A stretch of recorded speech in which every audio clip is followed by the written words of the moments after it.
We've got about 6 years before everything changes.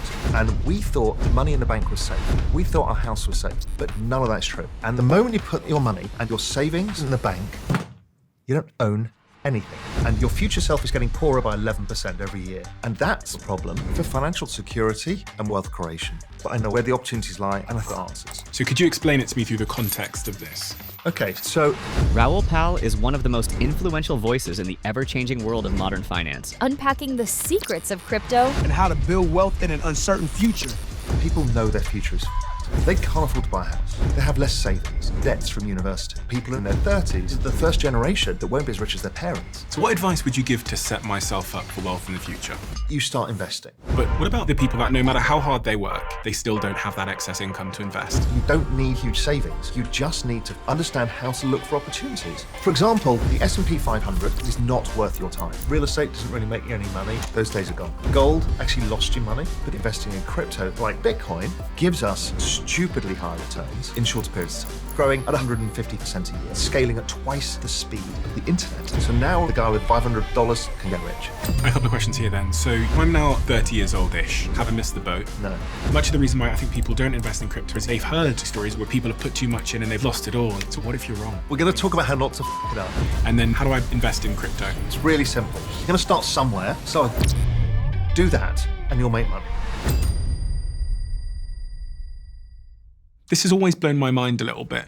53% of you that listen to this show regularly haven't yet subscribed to the show. So could I ask you for a favor before we start? If you like the show and you like what we do here and you want to support us, the free, simple way that you can do just that is by hitting the subscribe button. And my commitment to you is if you do that, then I'll do everything in my power, me and my team, to make sure that this show is better for you every single week. We'll listen to your feedback, we'll find the guests that you want me to speak to, and we'll continue to do what we do. Thank you so much. Raoul, from a very high-level perspective, and I'm being unspecific here, so I'm looking for an unspecific answer, what exactly is the mission that you're on in this season of your life? Like, what are you doing and who are you doing it for? So obviously you do it for yourself, but really I think that I've been armed with tools and knowledge over the years, my 30-year career, that I kind of have a decent sense of where the world is going, where the opportunities lie and where the risk lies for people. And I can see the problems people are facing, and I think I've got answers. So what I want to do is help as many people as possible in that journey. And why that happened to me was I was in Spain back in 2012 and also during the financial crisis 2008. And I was writing macroeconomic research for my research service, Global Macro Investor. And I had seen it coming. I predicted it.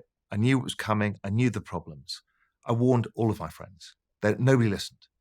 Nobody understood about the financial crisis, what was going to happen. And most of them, because I was living in a beach town in Spain, they were in real estate. They all went bust. But worse than that was that when we got to the European crisis, when basically the governments of Europe ran out of money, the banks also ran out of money. And as opposed to being bailed out, they got what known as bailed in, which means that they took your savings to pay the debtors. And friends of my parents and friends of friends were wiped out. And they were like, why didn't we know? I'm like, that was a question that sat with me for a while. Why didn't we know? And I saw that everybody had lost total faith in the system. So Occupy Wall Street happened at the same period. And it was people angry. It's like, we thought money in the bank was safe. We thought our house was safe. We thought the system was there for us. And suddenly they all wake up and realize the system was not there for them. It was actually for other people. You know, people talk about bankers never went to jail. No, there was that sense that it was never concluded. And it sat with me for a long time thinking, what can I do about this? Because I was writing super high-end kind of research for hedge funds and, you know, big asset management firms. And so it wasn't accessible to people. And then I wrote a couple of articles. One got leaked in Zero Hedge in its early days, and it became super viral. And I thought maybe there's something here that I could reach a broader audience, because then I can help these people. And that's when we came up with the idea of Real Vision, which was the idea of interviewing the people at the very heart of the system and kind of sharing the details, because these people weren't hiding it. They wanted to help people as well. Everyone had that sense that we could help people. So I'm still on that journey. And that journey kind of has taken a multitude of paths, starting businesses, but also just trying to educate people on why they feel the way they do. You know, why politics is so polarized. Never used to be this bad. You know, what's really going on and who really to blame and what to do about it. If I stop the average person on the street that knows you and watches Real Vision, and I ask them, what has Raoul and his channel and his information done for you? What do you think they would say, the average person? They just say thank you. Because we've helped demystify it, the world of finance. And you see, we all have the root of unhappiness and happiness often comes from, does your vision of your future self match where you are today? Can you see that path? Whether that's finances, whether it's health, they're all very similar journeys. And when people can't see the vision of their future self and they can't see how to get there, they get upset. And what we've tried to do is unfuck people's future, which is an expression we use, which is a way, which is a mimetic or a meme or just a short phraseology to help people understand, we understand that you feel like you can't get to where you want to get to, but there are options to do it. And I think people are immensely grateful for that in general. If you're on a mission to help people unfuck their future, can you explain to me specifically the things that stand the chance of fucking their future from a macro perspective? And when I say macro, we have to pause and just define what I mean by the word macro. When I think of the word macro, I mean big picture perspective. So from a big picture perspective, what are the things that stand a chance of fucking my future? Okay. So, and we can dig into why these things have occurred, but generally speaking, wages in real terms, adjusted for inflation, haven't gone up for decades. So nobody's getting richer. If you're an American, you have this powerful meme, which is the American dream. But that is not a reality for most people. The reality is you grind it out. Your savings are not worth what you thought they'd be. This whole promise of your pension and swanning around on a cruise ship around the Caribbean when you're older, living in a nice house, none of that is true. And it's because wages haven't gone up. So, okay, so let's cut to somebody who's in their 30s now, because this is the really important cohort, I think, for this. They can't afford to buy a house. If I go back to when I was 30, I bought a house in London, and it was a nice place in a good area, and it was 3.5 times salary. Yes, I was in finance. I was earning a high salary. You can't buy anything for 3.5 times your salary. Now that same place, if I took the same kind of young investment banker salary, is probably 8 or 10 times. So it's tripled in how expensive it is to just buy your first house. So what is a house? Firstly, it's your quality of life, particularly, in England, the UK, in the US, we're home buyers. We think of our home as our castle. It's like the thing that solidifies our security. But, if you're in Germany, for example, they rent. But if we think about the mindset of owning a house, it's an asset that you can then pass on or you can sell if you need to. And an asset is really a future savings plan. It's something you save now that in the future you can consume, you can buy stuff with. But what you're doing is, for the average 35-year-old, the average millennial is 36 years old. They can't afford to buy the house. So therefore, their future self is poorer. If they think of how much of the stock market they can buy less with their money. They have less savings. They've got debts from university. So they don't have the ability to get out of this trap. And then what we are finding is, because of this, they're having to live with other people into their 30s. They don't have kids and they don't get married. And these numbers have collapsed since 1983, you've seen these numbers come down from people living on their own. So i.e. you could get your job, get yourself an apartment, has gone from 80% to 62%. You're seeing the marriage rate halve. You're seeing the home ownership rate go from 50% to 30%. These are all expressions of the same problems, which is people know their future is fucked and they can feel it. They have a sense of desperation. You see then the same cohort of kids in their 30s doing 2 jobs, 3 jobs, 4 jobs. That's not because they want to. Nobody wants to work 12-hour days, 7 days a week. It's because they have to. And their parents, the baby boomers, who are in their 70s and retiring, never had that. They were the richest generation the world had ever seen. So this is the first generation that won't be as rich as their parents. And that's a weird thing because we're all used to human progress, the American dream. If the American dream is, well, you'll never be as wealthy as your parents and they were middle-class people and I'm now less well off than them, that's kind of fucked. So look, here's some stats about a 30-year-old today versus a 30-year-old in 1983. So a 30-year-old in 1983, 85% of them lived on their own. They could afford a house or an apartment to rent or to buy. Now it's 64%. So people are having to live with other people. Marriage rates, they've gone from 80% of 30-year-olds in 1983 who were married to 47% now. Having kids, gone from 60% to 32%. Population growth is collapsing because people can't afford it. And home ownership for a 30-year-old has gone from 50% to 32%.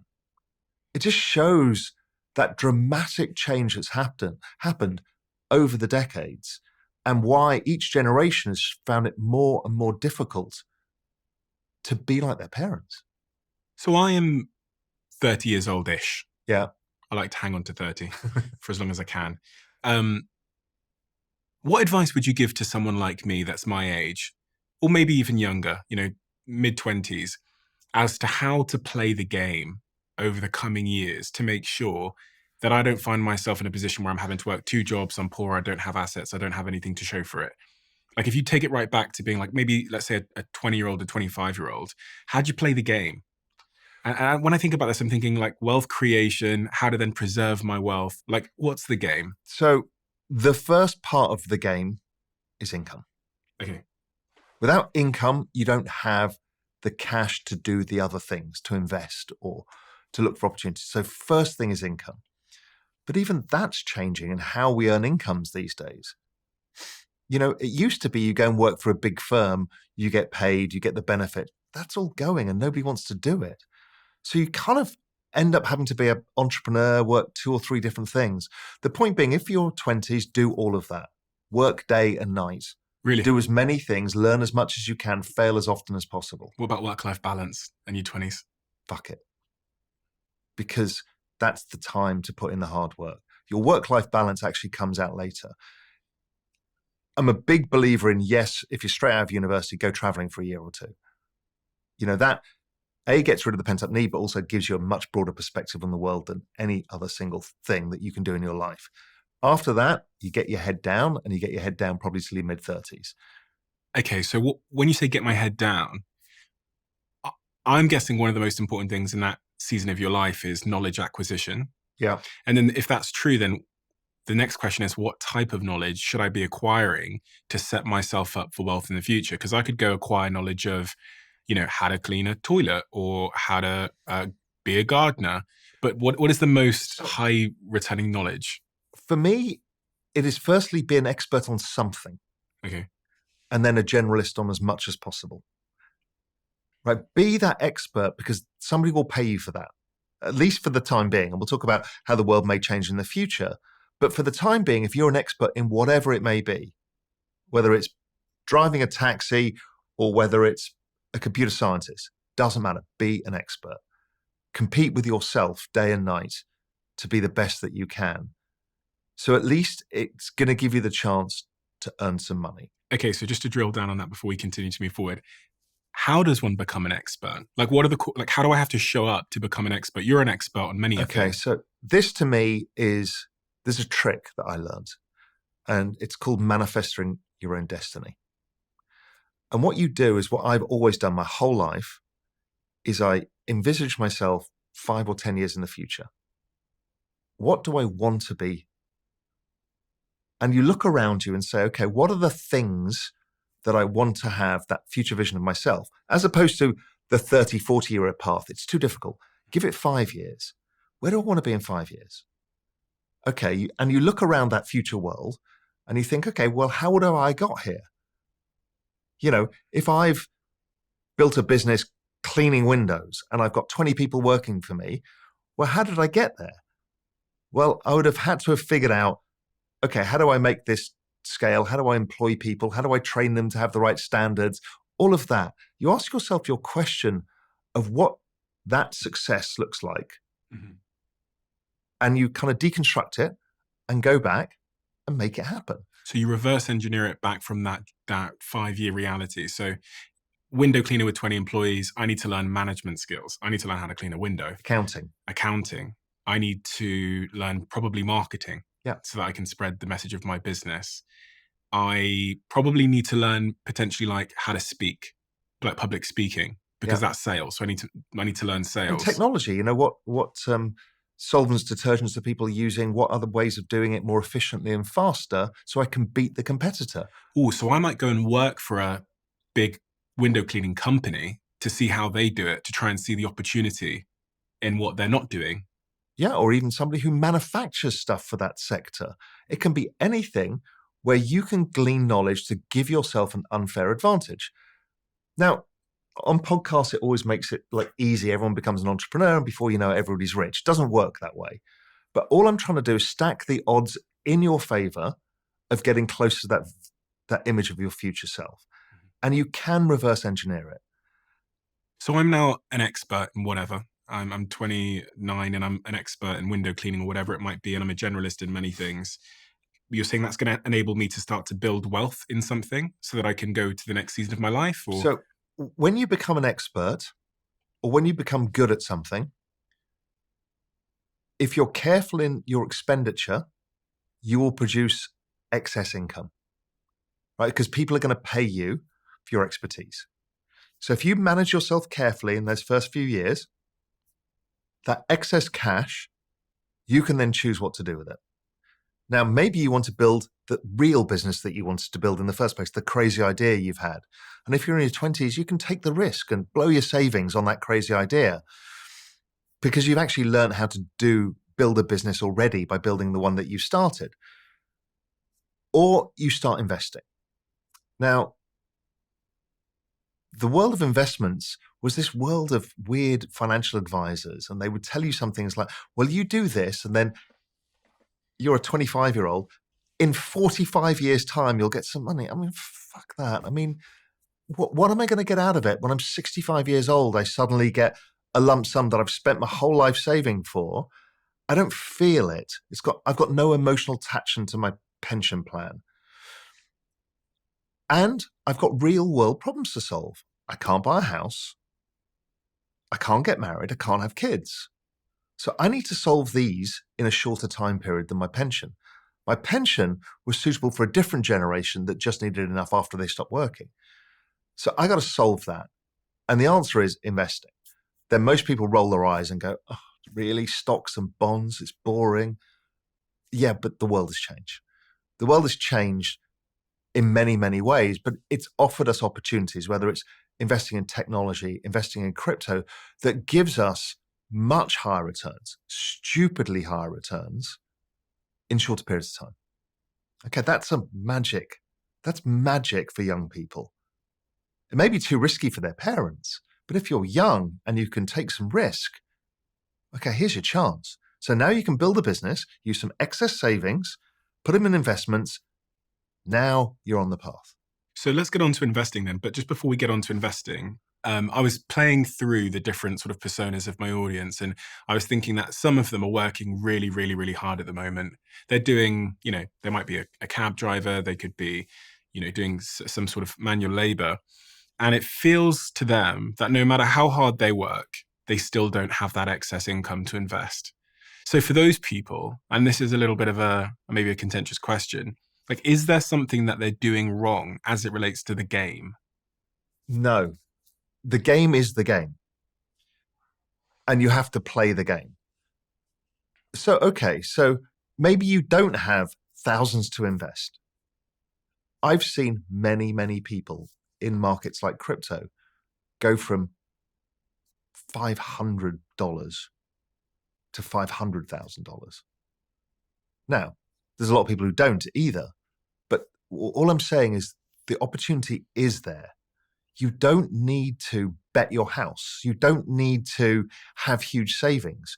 You just need to focus on what you're doing, understand how to manage risks a bit, and how to look for opportunities. And it's the self-teaching is, how do I become that guy who's got a $500,000 portfolio, considering I've only got $500 today or $1,000 today? Is that possible still? Yeah, very much. Haven't I missed the boat? No. It's happening again right now in meme coins. This is fascinating. People watching this will go, oh, what a bunch of nonsense. These are coins, tokens, and we'll talk about blockchain and this later, but these are investments based on a meme. A joke. A joke. Something that grabs attention on the internet. And you can bet on those. Well, what is that? That's about betting on attention itself. If you think about a business like Facebook or Google or any of these, Twitter, they're all based on attention. And now we can bet on attention. Do people find that funny? Are they going to find it funny in 6 months' time or 6 weeks' time? And we can bet on this stuff. Okay, this is the super speculative end, but it's also very cultural. It's not about investment bankers. It's not about gatekeepers. It's about you pitting yourself thinking, is this going to catch on viral? And if it is it going to grow bigger? Now, some of those might do 1,000x in 6 months. Now, 99% go to zero. But all I'm saying is returns are there. And then you've got different levels of return. If we look at Bitcoin, well, actually, let's compare it. The S&P 500, and this will be an important number later. What's the S&P 500? That's the US stock market. It's the broadest measure of the stock market. And you can buy shares in it. Now, that grows at about 10% a year, 11% a year. So let's imagine you've got your $1,000. Well, 11% a year, it's going to take you a fucking long time to make any money, right? So it is not worth your time. The financial advisors will say, yes, you must do this, start now. I'm like, I'm sorry, it's just not going to change your life. Okay, then we go to technology stocks. NASDAQ does about 18% a year. Okay, that's starting to add up because these numbers compound after a while. It goes from 1,000 to 1,200, and then, it's another 20% on top of that, 20%. These numbers add up fast. Bitcoin, since 2011, been 145% a year, even with it falling 80% 3 times in the middle of that. So 145% a year, as long as you're in it long enough, okay, now that's really starting to pay off. And then as you get slightly more speculative, I take a bit more risk in things, well, the returns go up, but they become riskier. So once you start moving into that world, okay, this is a whole different world now. Now the guy with $1,000 can get rich. What about buying a house? Because I think most people think the minute they get some excess income, and I know for sure, when I say most people, it's like 95% of people that walk the streets think that the minute you get some excess income, you should take it and put it in a savings account and buy your first house, get your first mortgage. Now, as a strategy for wealth creation and unfucking your life, is that a good approach? No, because it's not wealth creation. People think of houses as like an asset, but in the end, you barely ever will sell your house to take the money out. You might downsize later in life. If absolutely needed, you might sell it.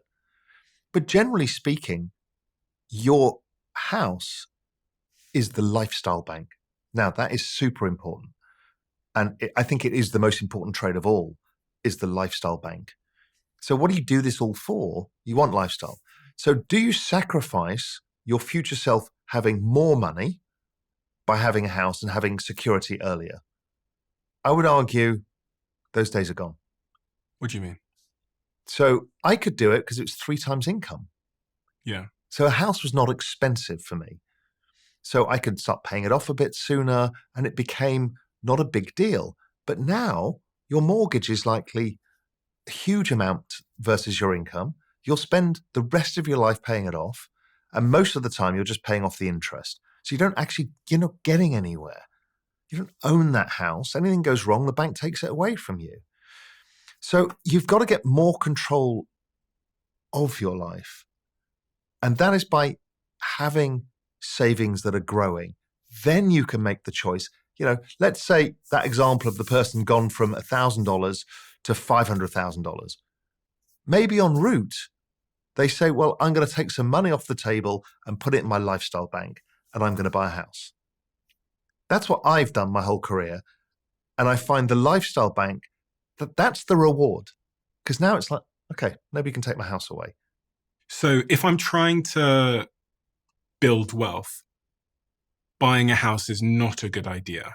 It's not the best approach to take to build wealth. You're telling me that it's actually Not wealth. About psychology and about emotion, the house, and it's not about making myself wealthy. I wanted to read some of the comments that people often post when we talk about these subjects, because I think you're probably the guy to address some of them. I bought a house and it's the best thing I ever did. It launched my mindset in new directions. Remember that having your own space has profound psychological impact and can be life-changing for some that don't live in a healthy environment. I guess that speaks to your point about it being a psychological. But you would also get the same feeling if you rented that was in a nice place and you knew that your rent was secure, it wasn't going to go up, whatever it was. I don't think there's any difference to that. As long as you can feel that you've got security, you can take risk and do other things. I purchased a house in 2014 and I sold it 7 years later for 66K profit. I've put a large amount of the equity into a financial investment portfolio with my bank, and it's been down 2% since. I also put some money into different shares based on Warren Buffett's strategy, and that's now up 18%. A friend of mine also lost about 30 to 40K on investing in the stock market. You have to be careful. I don't think there's a correct solution. Some house purchases do amazing. This idea that some house purchases do amazing and some people make returns is a sentiment I often see about buying a house. Yes. And, we're here today in the UK. There's a big idea about buying 2 or 3 houses, getting a mortgage, renting them out, using the cash flow to pay for the other one. Right? That's a lot of people's dream portfolio idea.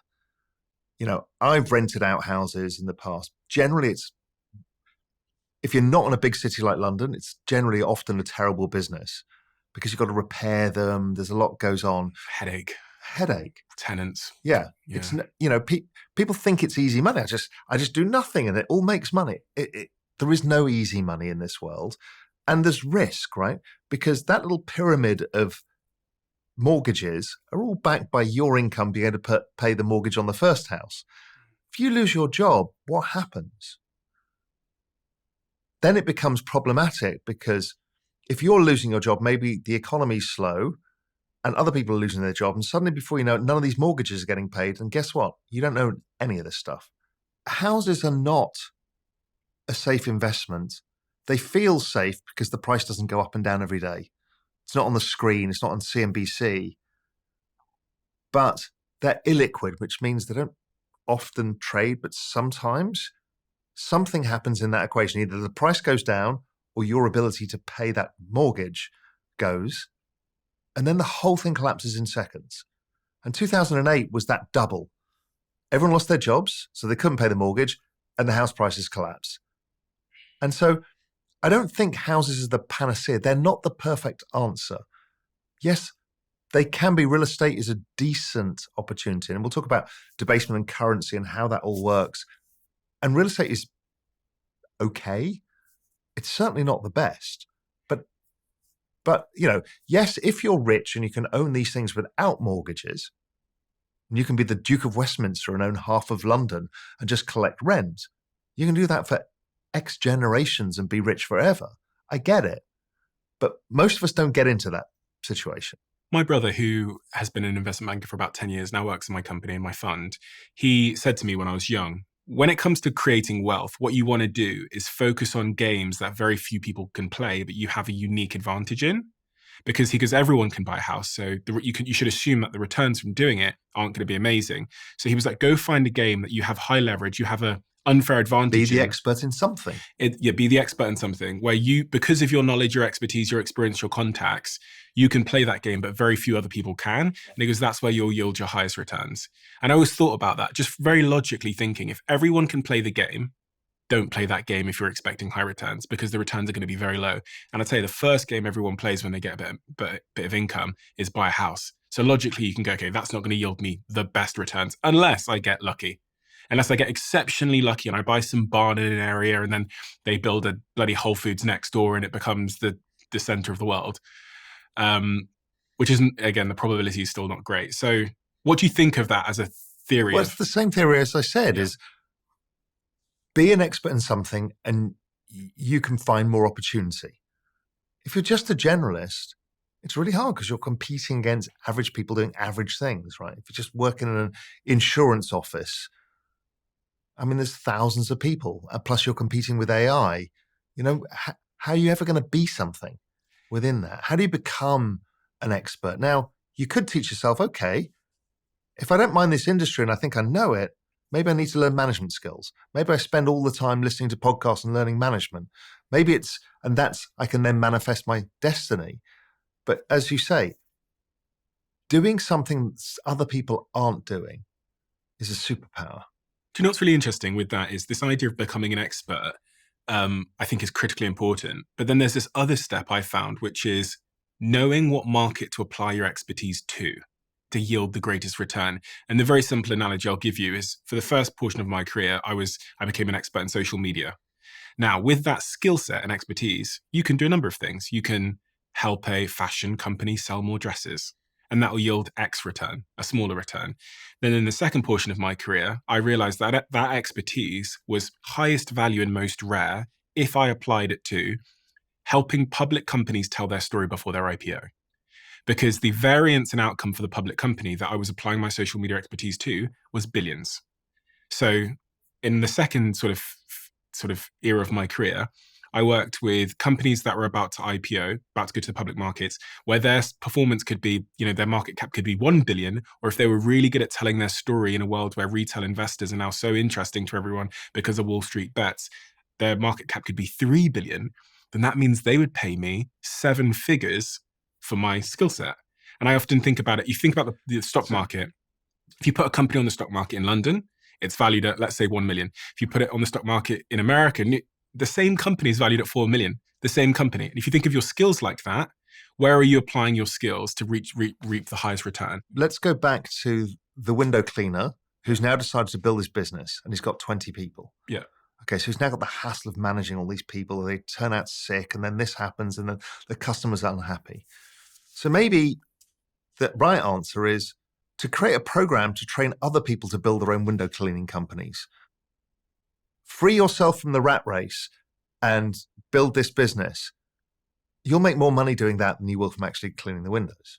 100%. Because you're going up the knowledge curve. The further up, the more of an expert you are. And there's 2 things that people need to think about. You either have a very broad market for something, candy bars.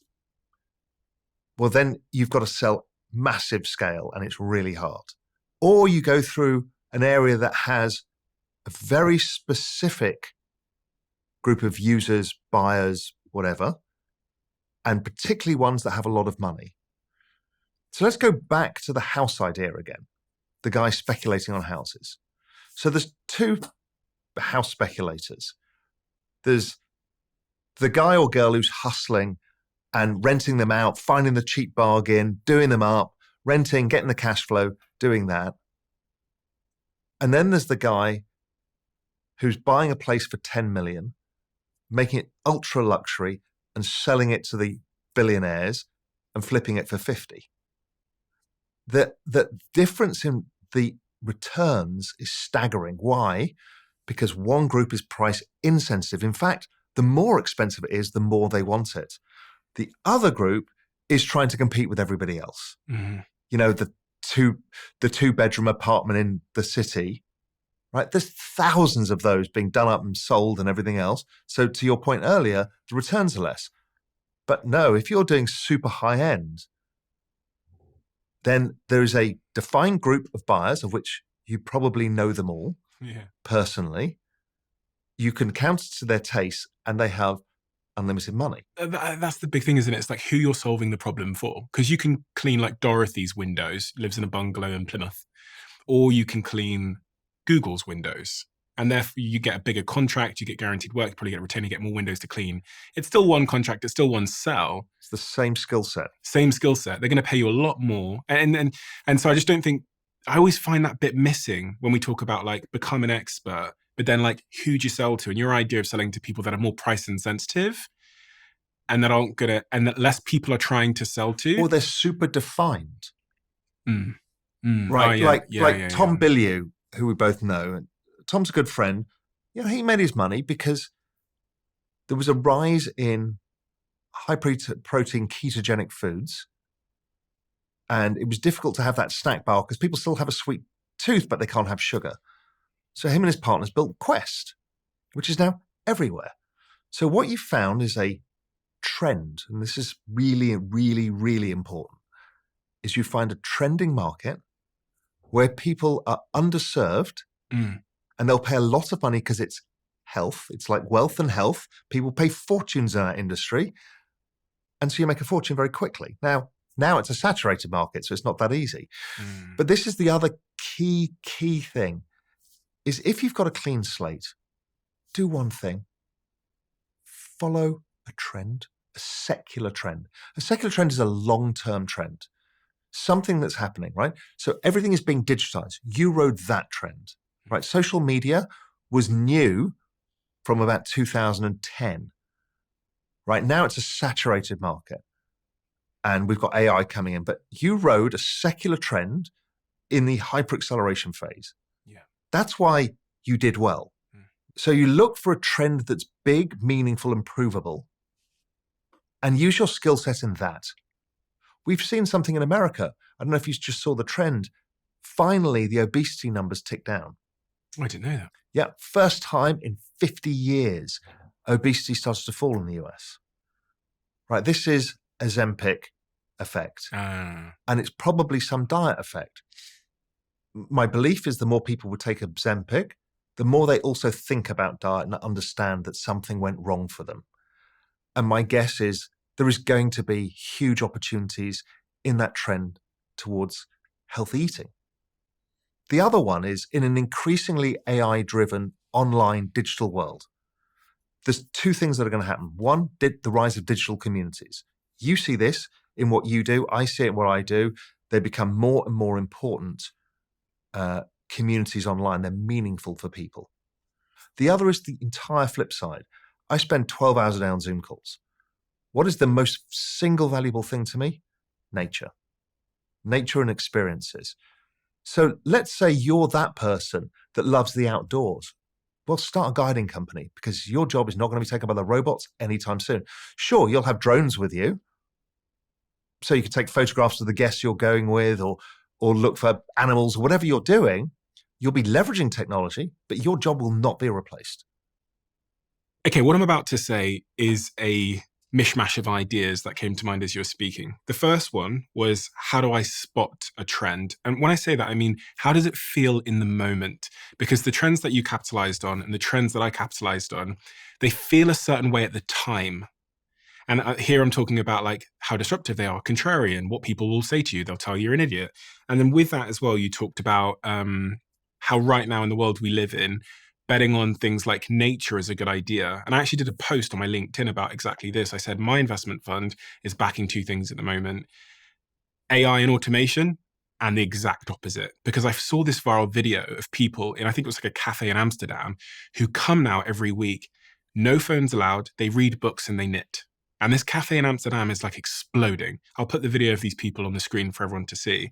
And it made me realize, and that overlaps with what two billionaire friends of mine said to me in private. They said, these are billionaires that invest in AI, they invest in crypto. You probably know one of them. And they invest in psychedelics. They said to me, if you want to invest right now, invest in AI if you can. But if you can't, invest in entertainment and community, because in a world of AI where productivity is so high and we maybe move towards some form of universal basic income where the government just hands people money, people are going to have so much free time on their hands that they're going to need something to do with it. So he said to me, this is why you're seeing this rise in people buying football clubs and these sporting franchises, because that's that's community and it's entertainment at the same time. So I've thrown all of that at you. Yes, the equal and opposite idea is, I think, very important. I just came back from 3 weeks off-roading in Zambia, living on a tent on the roof of a Toyota Land Cruiser that is off-road prepared and going out into the total wilds. And I can't express how in the present you become, how it cleanses your mind from all of the clutter, all of the things you worry about, the broken car or the whatever's going on online, the politics, and it all goes. And it all becomes about, you wake up, who's going to make the coffee, who's going to put the fire on, who's going to do, And so the more time we spend online, the more we desperately crave. I saw it in the Cayman Islands where I live. So it's a Caribbean island. And it was 2022. And the world hadn't really recovered. There was the high inflation, people were losing jobs, everyone was really uncomfortable with the economic situation. It was painful for a lot of people. We had a record tourist season. I'm like, what the hell's going on here? Normally, discretionary spending goes down in times like that. And I realized holidays had not become discretionary spend. They become a necessity as a reaction to work from home. If you're on your own at home, working for a startup or a company or doing whatever, it kind of feels a bit lonely. And so you start seeking out like-minded people who have like-minded pursuits. Now, that could be sporting teams. It could also be Chihuahua lovers because you happen to have a Chihuahua and you love it. And you'll talk to other people around the world. You now have no borders. This is this Balaji idea of the network states where you can create large groups of interest. So if you look at the largest group of interest in all of social media, it's actually crypto. Why? Because we feel like outcasts. We're new to something where something's happening. And you want to get together because you speak to 90% of your friends that don't care and they don't know what you're talking about. But you think this is the most exciting thing you've ever seen. So you will aggregate online with others. And this whole rise of people thinking they need to, the security of working for a large insurance company, whatever it may be, your whole life, getting paid and retiring has gone, which is why the rise of your podcast exists. Because people are searching for answers, new solutions to their way, and they form communities around it. They want to share their ideas, share their stresses and strains. This is becoming bigger and bigger and more solidified. And the more we go into AI, the more we'll see that. Now, there's another player in this game, which is the AI itself. We're already seeing the rise of AI. I follow several on X where it's an AI posting, but they're forcing it to try to break free. But it's got character. Mark Andreessen actually backed it by sending it a Bitcoin to develop its business plan. I mean, there's some crazy stuff going on with AI. But soon, if you think what you and I do is communicate with people to an audience, one to many, right? That's a very old business model. It's from town squares or the souk in Marrakesh. It's the same thing. It's a storyteller telling to a group of people and you have a shared experience. Where we're going is one-to-one. And, I'm developing a Raoul video bot where you can just have conversations like this with me, one-to-one. And it's trained on all of my information, all my YouTube, all of my writings, all of my Twitter, all the books I've read, everything. And so it's essentially a replacement way of speaking to me. But just on that Railbot thing, we'll keep moving forward. But Yeah. the reason why I haven't trained a Stephen bot, even though my team have said, oh, this is a good idea, is because I wonder if people care about Stephen or they just want the information. And in a world where you can get the information from a very advanced large language model like the ChatGPT 1.0 or whatever, I go, why would they want it from me when you can get it from the entirety of the world's like... Trust. Okay. You've built trust. That's what you've built. People come to watch you and your interviews because they trust you. So people know me as an entrepreneur in one area of my life, and they come to me for say like business advice, let's say. But if you could get business advice from Stephen, or you can get it from Stephen, Elon, Steve Jobs, every business person in the world to suit your specific problem, why would you just want Stephen's point of view? Because we're humans, and I just want to ask you that question. And you won't believe it if it's Steve Jobs because he's dead. But yes, that's all coming. Okay, maybe. How long is that window going to last where people will use a Stephen bot versus the world's greatest expert on everything? It takes a bit of time for people to adjust to that, but within 10 years, maybe that's not there. But let me go a little bit further on this. Have you seen Character AI? No. Nobody has. Character AI builds bots which are characters, like anime characters. And they're really specific, like the cool kid who's the bully at school that I fancy sort of thing. 150 million conversations. There's some of these anime ones, like, hero figures, 450 million conversations. And it's young people. If you go onto Reddit, I think it's our Character AI, they changed the model and there was uproar. It doesn't love me like it used to.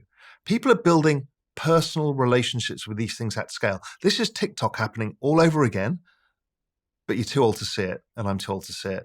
I stumbled across it and I'm like, holy shit, this is happening all over again. Is something that we will just think is the most ridiculous, awful, societally toxic thing in the world is about to scale to the billions in front of our eyes. And we're all talking about ChatGPT and how we can get knowledge out of it, when actually the big problem to solve is teenage loneliness. How disruptive do you think AI is going to be? It's how do I put this? It is the single greatest innovation of humanity ever. The only thing that comes close is probably the splitting of the atom. This is so big. Everything we've talked about is based on scarcity of knowledge. Why do lawyers get paid a lot? Scarcity of knowledge. Either scarcity of knowledge, scarcity of capital, those two things. What you've created is infinite knowledge. Right? Knowledge is now worth zero. Not people that can't see it yet, but it's going to be worth zero. This is like water. What the hell does that mean? And it's something, a topic we'll come on to later. But this is happening really fast. It's going to break the entire economic model for good and for bad. It's going to change our understanding of how society functions, what humans do.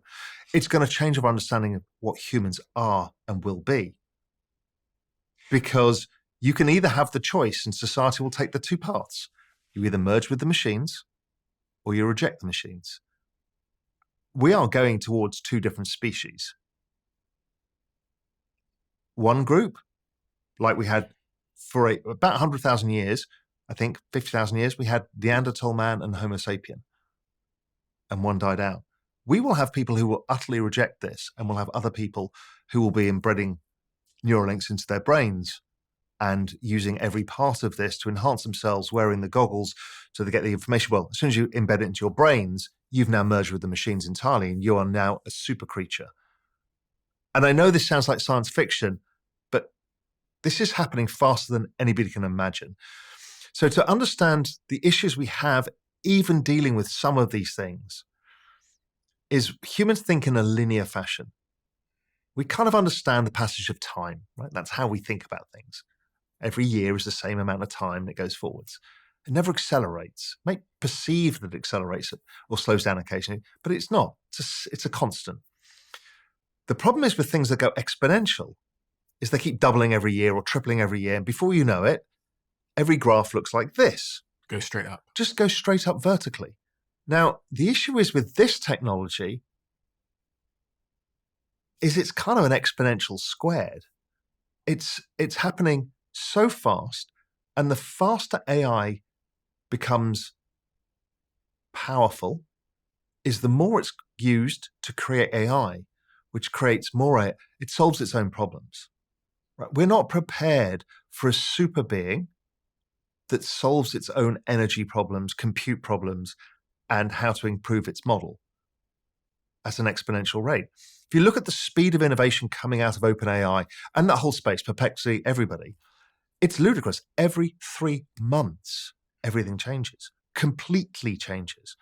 Whether it's video models or whether it's spoken models or whether it's the models themselves and what they do, I mean, they're nuking every startup that tries to build a business. No company, you're a big giant pharmaceutical company and you're trying to use AI, you can't plant a flag because you can't see past 6 months. I mean, we're going into a world that is incomprehensible. When you said that much of our society sort of functions and is based on the scarcity of knowledge, I really think we should just pause to make that real for people, because we all get it. Okay, lawyers, yeah, they rely on knowledge, but like I was thinking about how I got here in the morning. So if you think about my whole day today, I woke up this morning and my executives, some of the CEOs of my companies had asked me a couple of simple business decisions and I'd replied to them. Then I got in a car and I drove here. That's knowledge at the end of the day. It's someone seeing with 2 eyes. My driver outside sees with 2 eyes and drives me here. The biggest employer, I think, in the world, the biggest sort of profession in the world is driving. And that's knowledge-based. And if you go to San Francisco now, the Waymo cars are driving themselves. There's no driver in them. You can book a car that takes you from A to B in San Francisco right now that has no driver. I then got here, and what am I doing? I'm sharing. I guess we're probing to find knowledge and to share knowledge. I think about my whole day today. I'm like, and then after this, I'm going and speaking on stage to share knowledge. I'm like, I don't understand. That's all knowledge. Okay, so then do that. The next time you're going around London or any city, look out the window. Myself and Julian Battel, who works with me, do this all the time, is go around and say, what job is going to be replaced by a robot or the AI? Right. One thing, I was in Manhattan and I just looked out, I was in an Uber, bored, driving uptown to downtown, and looked around and I was like, holy shit, every car here is a professional driver. There's virtually no people who drive into the city to go to the office or whatever, right? So it's all Uber drivers, limo drivers, yellow cab drivers, delivery drivers, truck drivers, all gone. And this stacks up in pretty much everything you do. And that's how disruptive it is. And when the things that created value, the services economy and the manufacturing economy, don't need humans. Okay, what does that mean? Amazon already employs more robots than humans. Now the robots work 24 hours a day, 7 days a week, never take a break, never complain, never ask for a pay rise. In fact, they get cheaper every year. Who's not going to do that? So for the 4.5 million people shitting themselves as they listen to this, yeah, what advice can we, including myself? I'm not actually shitting myself, I've got to be honest, because I see opportunity in all these things. And I think you kind of have a choice when you hear information like this. You can either let the cognitive dissonance overwhelm you and then reject it, which a lot of people will be doing now. They'll be saying, Raoul, you're wrong. Yeah. This is not going to happen. You're wrong. You're scaremongering. That's what one group of people will be doing. The other group of people will be, I guess, open-minded. And the third group of people will be leaning in to see where the opportunity here lies. And it all comes down to your disposition as a human. Are you scared? Are you excited? Or are you paralyzed? If something is so clearly going to be your demise, not demise as in you're going to die, but your current way of doing things is going to be forced to change. Well, you can either fight it, as you say, be indifferent to it, or you can invest in it. This goes back to the question I asked you earlier, which is, how does it feel in the moment when a trend is coming in? Usually there is culture around it. So if you remember, I talked about when I got into finance, there was Gordon Gekko, the film Wall Street, there were books coming, right? There was Barbarians at the Gate, famous stuff happening. It became cultural. And that usually tells you it has now become a trend that's going to be persistent. If we think about the rise of software and technology, the culture of Silicon Valley and the mythology around it becomes something that everybody wants a part of. Cryptocurrency is another one that has a mythology. You see people getting rich. It has this feeling of being outsiders, but you see AI is another one. You see it online, people experimenting. You can see what's going on. You can see everybody is starting to talk about it. Doesn't mean you can just buy some share that's exposed to it and you'll be hilariously rich. Doesn't work that way. But you know something really big when you're trying to acquire knowledge. People watch you and I to try and glean knowledge, build their worldview. You'll hear that every single person is talking about this and trying to figure out what it means. The issue is AI will build businesses, right? So we're 6 months away of agentic AI, and agentic AI means it's like having Fiverr, a website of experts that you can ask any question and it will go away and do the task. And by using a number of Fiverr experts, you can build an online business. Well, the agentic AI will do that very, very soon. It'll design the website, code it, register the domain name, figure out the branding, figure out the marketing, figure out the email list, figure out what the copy is, the whole thing. So then you and I are in competition now. You've built this incredible new website and it's a new supplements formula thing, but it's a cool website, new experience, kind of 3D, whatever it is, right? Thank you. It's got AI in it. I just go to my AI and say, love Stephen's website. Can you just build it better and make it in Hindi as well? Because I think there's a big market there. What do you think? It'll come back and say, not Hindi. I think there's an undersaturated market in Indonesia. Boom. 3 minutes. What? How can we be entrepreneurs in software? So now there's this theory going around that AI is going to eat software. And I kind of get it because it can build anything in seconds. So, and again, whether it could do it 6 months or 12 months, it's of that magnitude that what the hell does that mean? But yet, the 23-year-old who's learned guiding in the jungles of Latin America and is building a luxury lodge for people and some eco-tourism, I don't give a shit about any of this. It's so interesting, this idea that we might be at the collapse of the digital opportunity. In a sense, because when I say the digital opportunity, I'm talking about content creators, I'm talking about entrepreneurs that built, after the .com era, I'm talking about stock traders, people that trading stock markets. And if we're at the collapse of the digital opportunity and that the value's all going to accrue to these big sort of tech giants or the AIs, imagine if this is the moment in history where actually the best play was to go build the backpacking company in, I don't know, the Himalayas or whatever. Maybe that's the opportunity. But it's not scalable. Yes, you can do it and find people will spend more on it. To go back to our earlier conversations, people spend a lot of money on it. So it's quality attention because everything in the world is attention. Attention is upstream of everything. So you get the attention of these people in a rainforest. They want to spend money on doing this particular thing. Fantastic. How scalable is it? Difficult because then there's people management. It's not like software, right? So they're not but you can do very well and not be concerned about this other world. How does one invest in AI? Something that I think about a lot, because I believe the things you say. I believe many of your predictions around the impact that AI is going to have on the world, the economy, on all of us.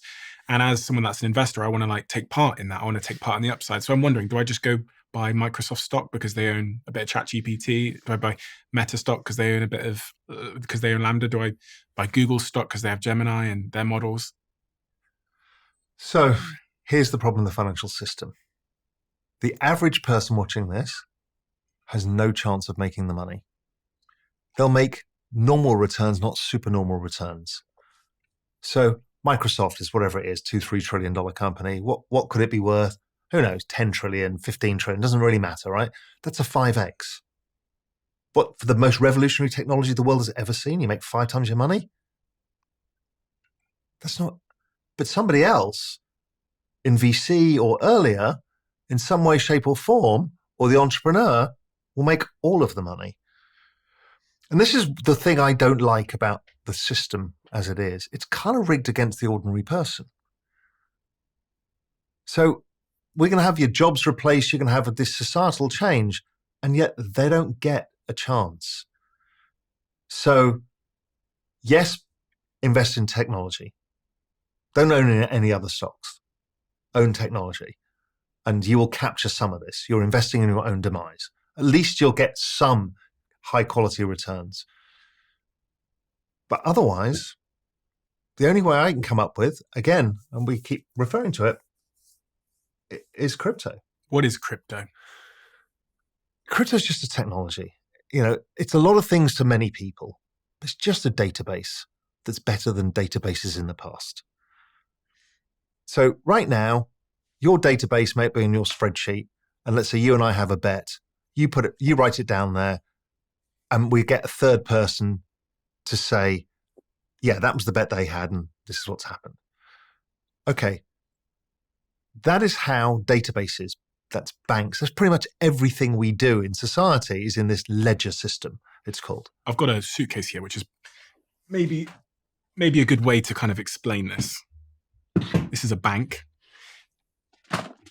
And inside the bank, which is, I guess, the middleman, you got money. Yeah. So could you explain it to me through the context of this, we'll call it the central bank, how the system currently works as it relates to transactions, the public ledger, etc. So, okay, in the old world, we both had our gold. Yeah. And we'd stick it in our safe or bury it in the ground. That gold was your gold. This was my gold, and I might try and fight you for it. That's what pirates did. Okay. And then we invent banks. Mm-hmm. And banks, we put it in there, and they give you a note to say, Stephen, you've got one of those coins. Raoul, you got one of those coins. Okay, so we've both got a note now saying that. Yeah. And now we trust this bank to give us our coins when we want them, because they're our coins. Mm-hmm. Okay, that makes sense. Safe as a bank, as people would say.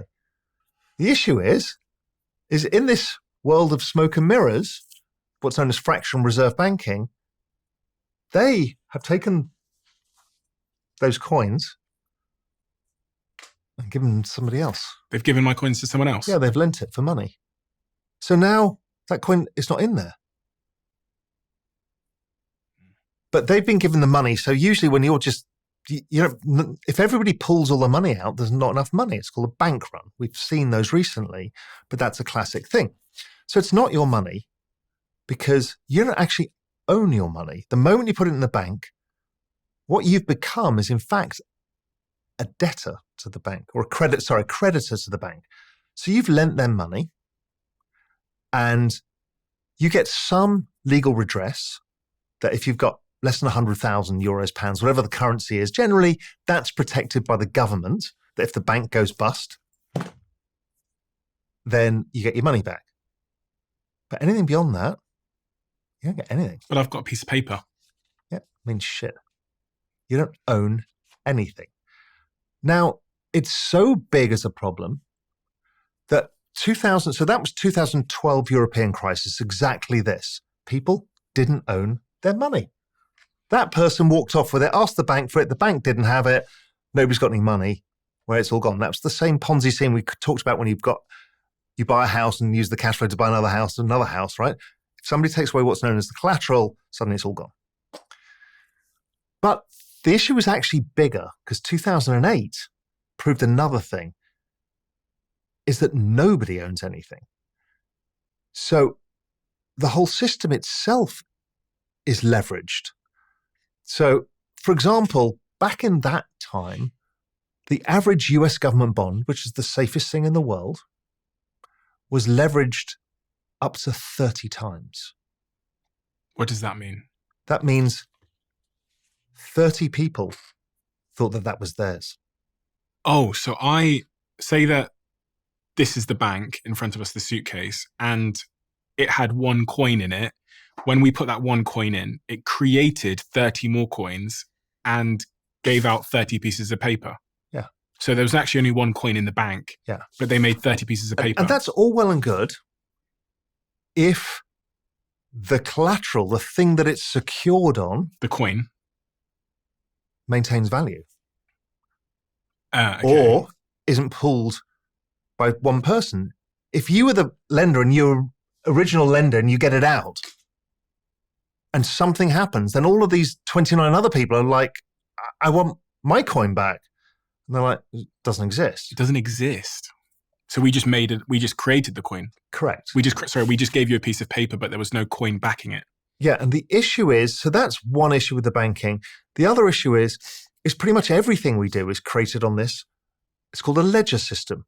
A ledger was invented in the Renaissance in the 1500s, 1400s, where what would happen is you have this on a accounts or balance sheet, you'd have these dual entry ledgers.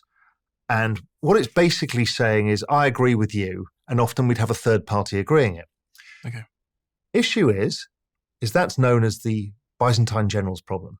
It's actually a philosophical, mathematical problem that has been unsolvable until Bitcoin came along. And what it is we are generals in a war. You are way away from me. We can't communicate with each other, but I need to send somebody to tell you something. There is no way of making sure that that person tells you exactly what I've told them, and no way of you approving it. And that's what a three-party system does. I may go to a notary, but how do you know I haven't bribed the notary to lie? I see that all the time. We see it with accounting firms and audits. We see this in everything. There's always one of these trusted parties that is not trusted.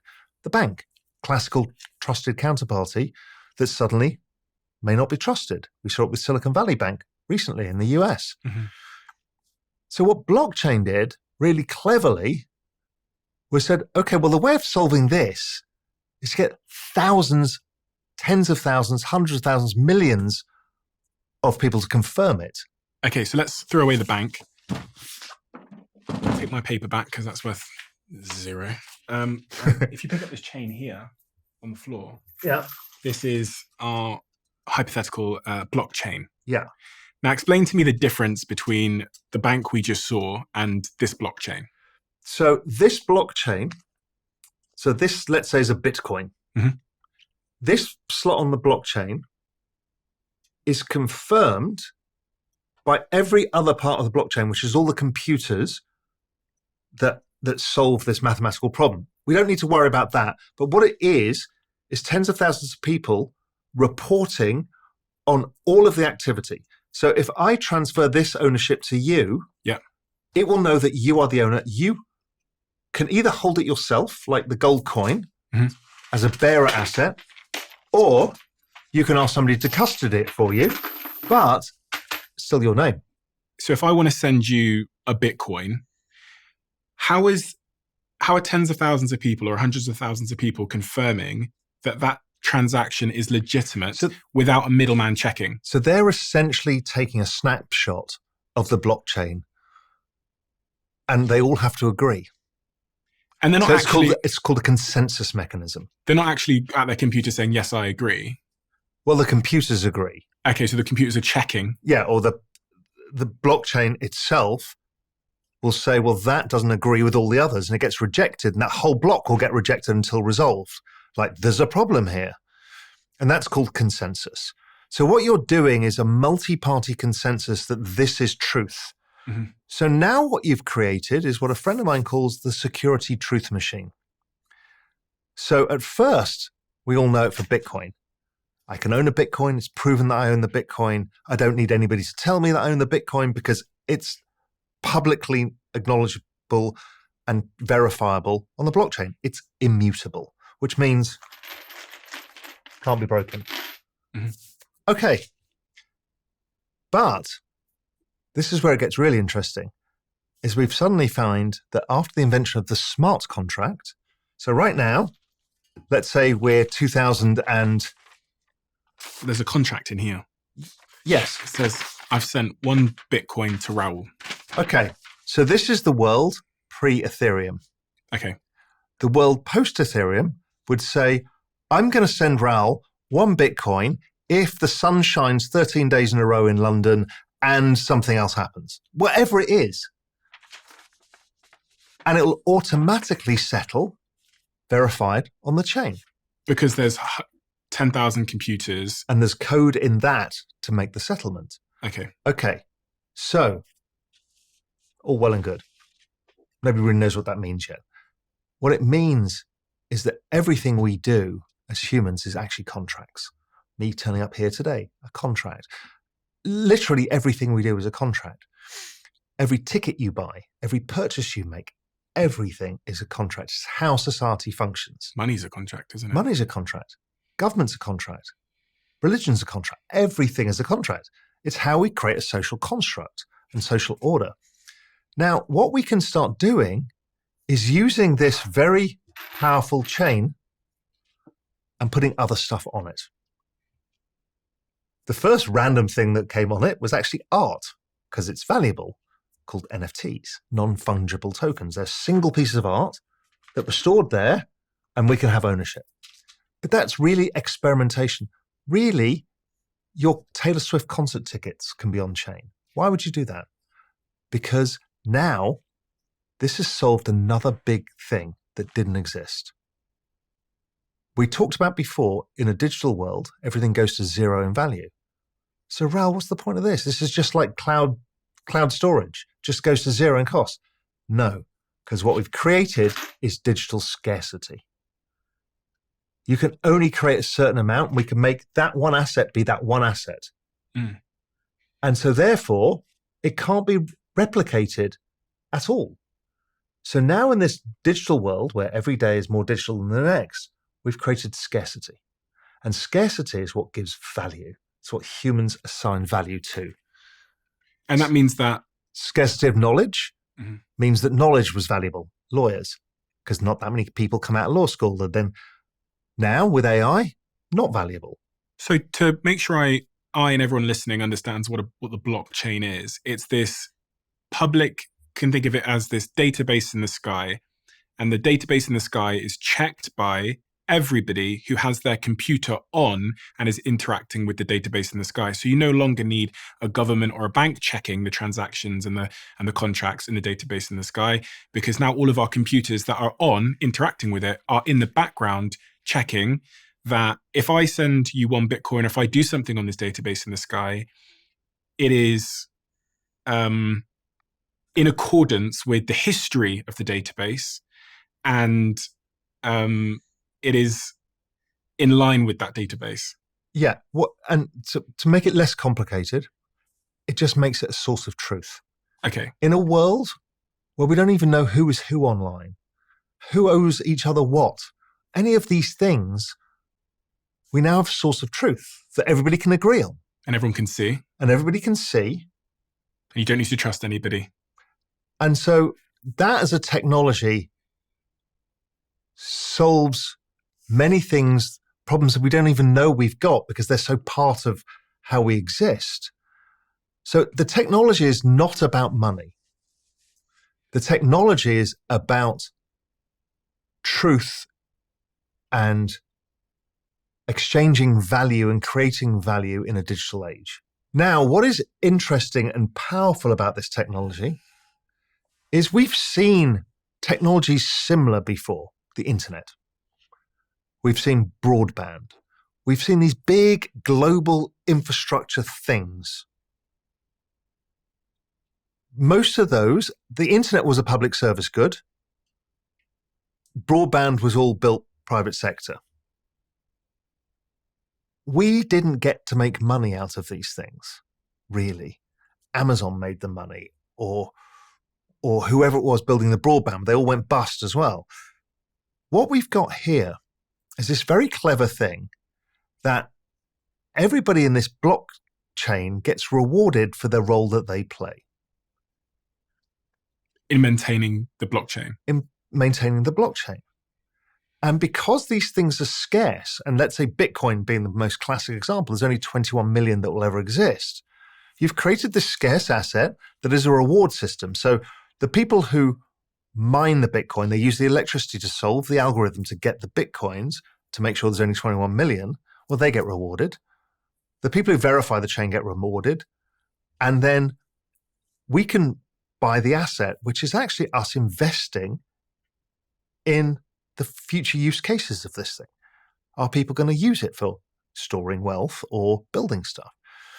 So now you get this global infrastructure layer of which people can invest. Now, let's go back to the example of AI. AI, 99% of people listening to this will not be able to invest in it, apart from buying some of those big public companies. Because they're not accredited investors, they're not allowed, they don't get to see it, it's an insider, all of this stuff. This is the inverse. It is fractionalizable. So a Bitcoin, you don't have to buy one at 60 whatever thousand it is today. You can buy a fraction. So remember we talked about property, and the guys who own the big high-end property make all the money. None of us can buy the $50 million apartment in Manhattan and then do it up and flip it for $250 million. Now, blockchain, we can all put 10% of our paycheck in it. Do you think people should? Yeah, and more. But the point being is this is the only globally homogeneous asset on Earth. It's the same in Nigeria as it is in Brazil, as it is in London, as it is in Silicon Valley, as it is in India, as it is in Papua New Guinea. And everybody is on an equal footing. You can put the same percentage of your worth in it. Okay, that is mind-blowing. And it bypasses the banking system, the brokerage system, and all the other incumbent things that get in the way of a Nigerian buying an international investment. So we've got a playing field that's leveled in the fastest growing technology of all time, in the fastest appreciating asset in price terms of all time, in the shortest period of time, that is globally available to anybody. And then you realize, holy shit, okay, this is important.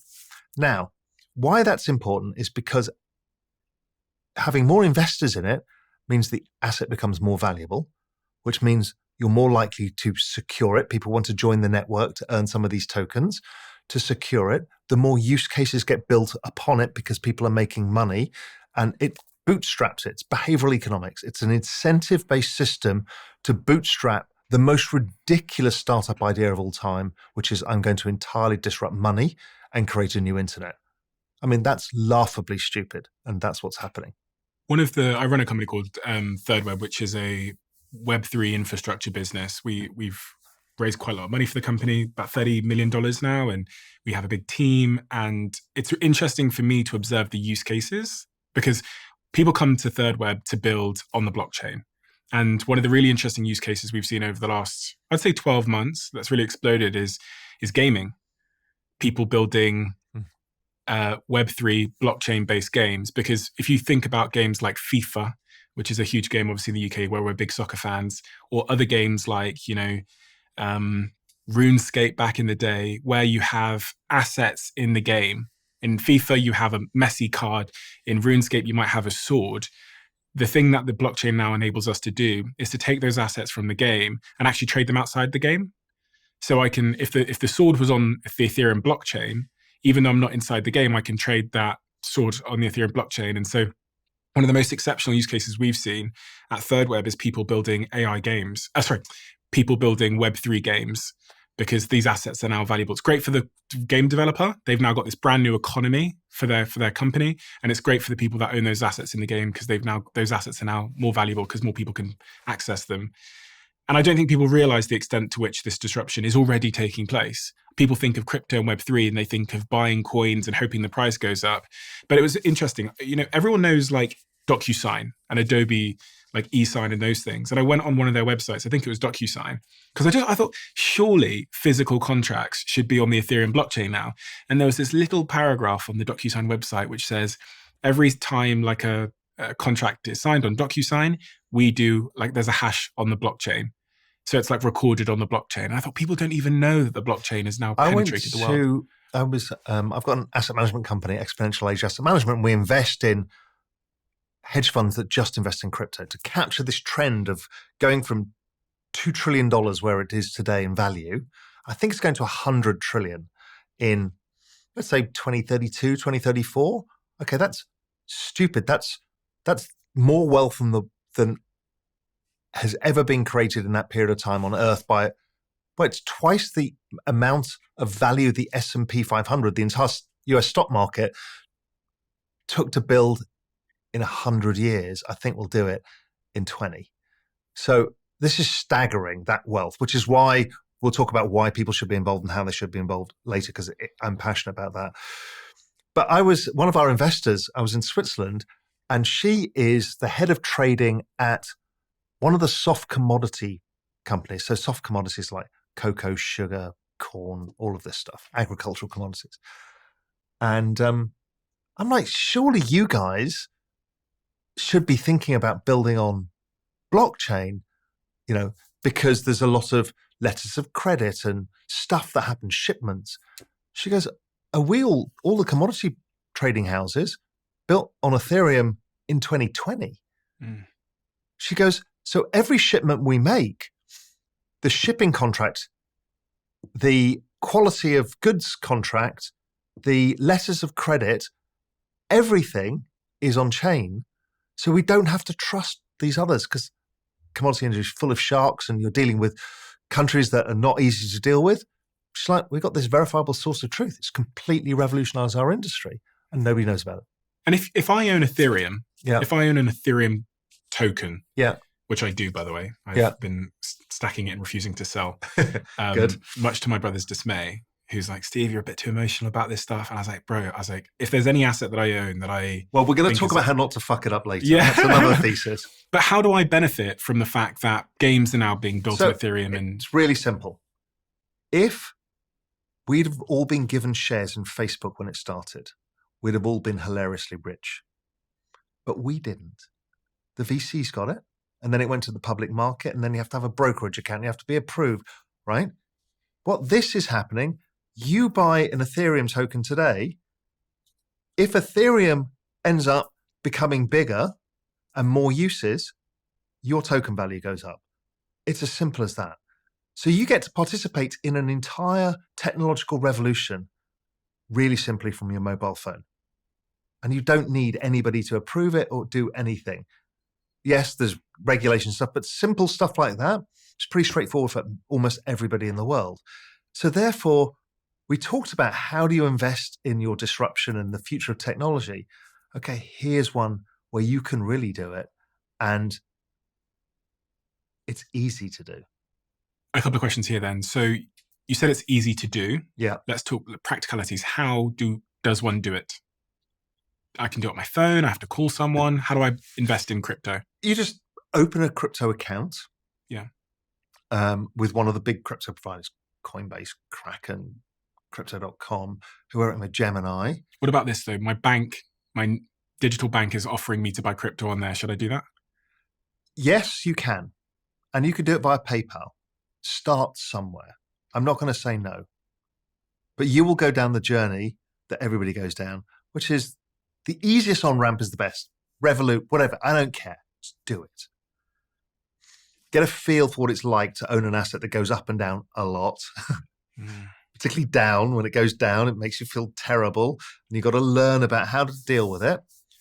And then because it goes up over time, if you don't do anything and you've chosen a good quality asset that's provable as an asset in itself, it'll probably go up over time. In fact, highly likely to go up a lot.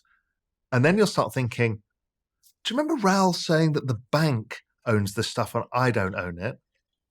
And then you might say, oh, but the magic here is, unlike the bank where I can't take more than 10 grand out, I can put it all on my little ledger device, because What's a ledger device? a ledger device is, it's a company that provides it, but what it is, because this is just an address on a blockchain, and think of it as like your mailbox. You can send stuff to it, but you can't actually take it out.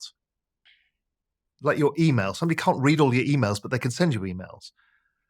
Well, that part that's private, that secure pass key, essentially, well, you keep that to yourself and it's stored on a device. And there's a complicated way of doing it. And you'll have to go through that, which is you have to have this seed phrase that does it. This technology will change quite soon. Fingerprints, face prints, and a bunch of other stuff. But basically, a little USB stick will secure that you can go and put in a safe or go and take it to your nan's house or whatever it is, can secure your money, that it's only yours and nobody can take it out. I have mine on a ledger. So I have my Ethereum on it's kind of like a small USB stick. And then that USB stick is protected by like 24 words or whatever it is. That's right. And those words are on pieces of paper in different countries at the moment. That's right. And it means that no matter what happens, no matter where I am in the world, no matter who comes for me, I can always retrieve the X thousand Ethereum that I have on this ledger device. Yeah. Unlike a bank where my account could get frozen by the government, or they could empty my bank, they could freeze my bank. I will always have that value. And also, there's a famous example of the conversation of gold in the United States, and it's been done in many countries in the past. The good thing about this magic internet money is you don't have to physically cross borders with it. Yeah. Think of all the Jewish people who had to take money and diamonds and gold out of Nazi Germany and out of Europe. It was hard to do. Here, you don't have to do anything. You just need to remember a seed phrase. A seed phrase being basically a string of words. Yeah. Yeah. So which blockchain, which coin do you think people should invest in? I have only ever invested in one. I've only ever backed Ethereum. And I think part of my bias there comes from the fact that when we were building Third Web, I had a window into the blockchains that people were actually building their applications on. And Ethereum was the one. And obviously there's layer twos, which are people then, build blockchains on top of Ethereum, etc. But for me, Ethereum was just the dominant blockchain that I thought would solve for most of the use cases outside of maybe what they call a store of value, outside of like money necessarily. So contracts and other things. What would you say? This is where my 30 years of expertise is this one thing, which is asset allocation. So firstly, the average person watching this is you need to allocate to this. End of story. If you're going to start somewhere, start with Bitcoin. It's just easy to do. It's widely available, through different, whether it's a credit card, anything, just do that. I don't care. Do that. And do it with as much money as you can afford to see go down 60, 70% and don't care. And expect that to happen, because that's what you have to see the long-term 150% a year. It's included within that is these downsides.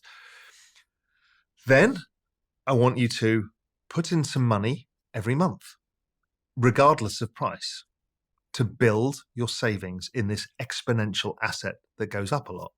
Okay, now you're set. You're on the journey. And then you want to figure out, how do I make the most money?